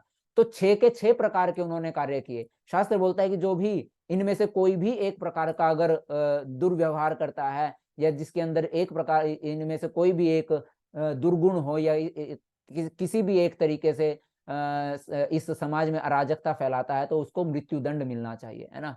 तो अर्जुन को ये पता है कि उसके जो भाई हैं वो कौरव जो है, कौरव पांडवों को भाई मानने को तैयार नहीं है, पर पांडु जो है इतना बुरा होने के बावजूद उनको अपना, अर्जुन जो है अपना भाई कह करके बोल रहे हैं, है ना, अपना भाई मानते हैं, बोल रहे हैं कि भला धृतराष्ट्र के पुत्रों को मार करके कौन सी प्रसन्नता मिलेगी, है तो वो मेरे भाई ही, है ना। तो यहाँ पर जो है ये सारा का सारा अर्जुन जो है एक भक्त के लक्षण जो है हमको यहाँ पर पता चलते हैं कि अर्जुन सच में कोई साधारण व्यक्ति नहीं। अगर साधारण व्यक्ति होता, आप हमारा उदाहरण लेकर के चलिए, अगर हमारे साथ कोई ऐसा कर दे, क्या आप सोचेंगे कि मतलब अरे क्यों इसको हानि पहुंचानी।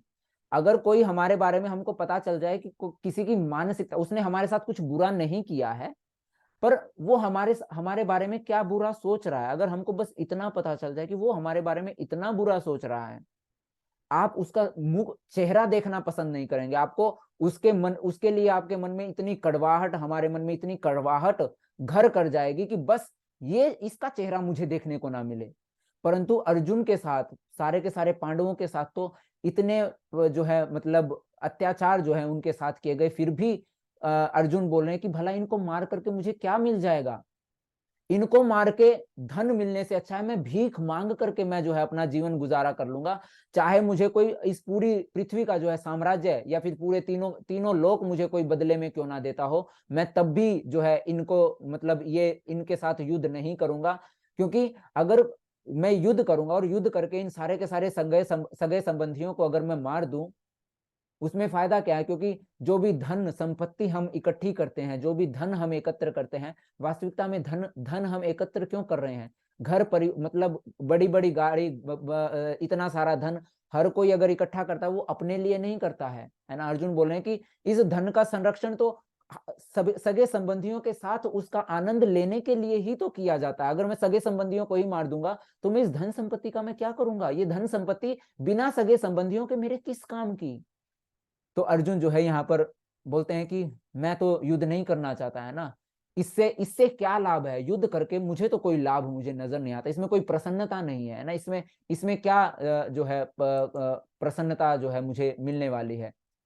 फिर उसके बाद आगे बोलते हैं कि कुल का नाश हो जाएगा, है ना। उसके बाद अर्जुन बोलते हैं कि इतने मतलब सगे संबंधियों को मारूंगा, इतने सारे परिवार के जो युवा जो पीढ़ी है ना, उनको मैं मार दूंगा। जो जवान हैं और बड़े बूढ़े जो हैं ना, युवा बड़े बूढ़े, इनको अगर मैं मार दूंगा तो कुल का सर्वनाश हो जाएगा, है ना। अर्जुन जो है बोलते हैं कि कुल का सर्वनाश हो जाएगा, और आगे बोलते हैं कि कुल का नाश होने पर सनातन कुल परंपरा नष्ट हो जाती है, और इस तरह शेष कुल भी हमारा अधर्म में प्रवृत्त हो जाता है। हे कृष्ण, जब कुल में अधर्म प्रमुख होता है तो कुल की स्त्रियां दूषित हो जाती हैं, और स्त्रीत्व के पतन से ही हे वृष्णिवंशी अवांछित संतानें उत्पन्न होती हैं, है ना। तो यहाँ पर अर्जुन बोल रहे हैं कि कुल का नाश जब हो जाता है तो सनातन कुल परंपराएं नष्ट हो जाती है। कौन सी कुल परंपराएं नष्ट हो जाती हैं? अगर अगर कुल मतलब कुल का अगर सर्वनाश हो जाता है तो कौन सी परंपराओं की यहाँ बात हो रही है? पहले हम बात करते हैं कि कुल का नाश किस तरीके से हो जाता है ना। कुल का नाश किस तरीके से हो जाता है और कुल की परंपराएं नष्ट किस तरीके से। परंपरा जो है, परंपराएं जो पूर्वजों से चलती आ रही हैं, यानी कि जो हमारे पूर्वज हैं, है ना, हमारे जो दादा परदादा है ना, उनके लिए, जिनके लिए हम श्राद्ध करते हैं ना, श्राद्ध किए जाते हैं, पिंडदान किए जाते हैं, पिंडदान किए जाते हैं उनकी गति के लिए। उन्होंने हमारे जीवन में हमको इस लायक किया कि हम आज इस पद पर हैं, है ना। तो जो शरीर का त्याग कर चुके हैं, है ना, उनकी आगे की जो यात्रा है ना, मृत्यु के बाद इस शरीर, इस भौतिक शरीर के बाद की जो यात्रा है वो सुगम हो सके, है ना, उसके लिए हम पिंडदान करते हैं, उनके लिए पूजा अर्चना करते हैं, है ना। तो जो ये पिंडदान है, ये पिंडदान केवल के और केवल उस परिवार का वंशज जो है करता है ना, उन पूर्वजों के वंशज के द्वारा ही जो है किया जाता है। तो अर्जुन बोल रहे हैं कि जब मैं इनको मार दूंगा तो कुल की परंपराएं नष्ट हो जाएंगी। अब वो कुल की परंपराएं किस तरीके से नष्ट हो जाएंगी वो समझने की कोशिश करते हैं। बोल रहे हैं कि हे कृष्ण, जब कुल में अधर्म प्रमुख हो जाता है तो कुल की स्त्रियां दूषित हो जाती हैं। घर के बड़े बड़े बुजुर्ग जो हैं, है ना, और जो जो युवा हैं, वो घर को एक घर घर के चलने में, है ना, घर जो है, हमारे घर की परंपराएं जो है सुचारू रूप से चलती रहें, उसके लिए एक मार्गदर्शन का कार्य करते हैं, ना। वयोवृद्ध जो हमारे घर के बड़े बुजुर्ग हैं वो मार्गदर्शन करते हैं कि किस तरीके से क्या किया जाए, किस तरीके से नहीं किया जाए, है ना। तो जब घर के किसी भी परिवार के बड़े बुजुर्ग और युवा अगर मार दिए जाएं तो जो घर की स्त्रियां जो हैं वो क्या हो जाती हैं? दूषित हो जाती हैं। कम आयु में अगर किसी का पति अगर मर जाता है ना, तो बहुत ज्यादा चांस होते हैं कि मतलब आयु के दौर के अनुसार, है ना, पति के ना होने के कारण वो जो स्त्री जो है वो अपने भौतिक सुख के लिए जो है मतलब व्यभिचार के रास्ते पर जो है चल पड़े, है ना।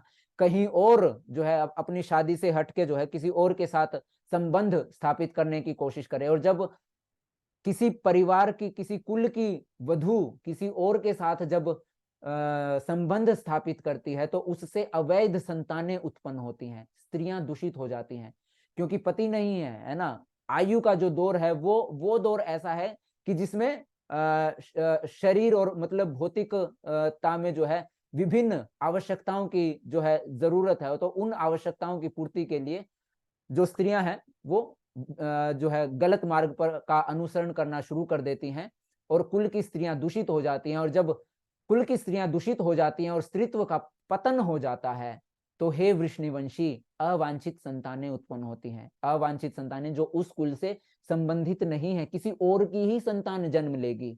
और क्या वो संतान उस कुल के पूर्वजों के लिए पिंडदान कर पाएगी? नहीं कर पाएगी, है ना।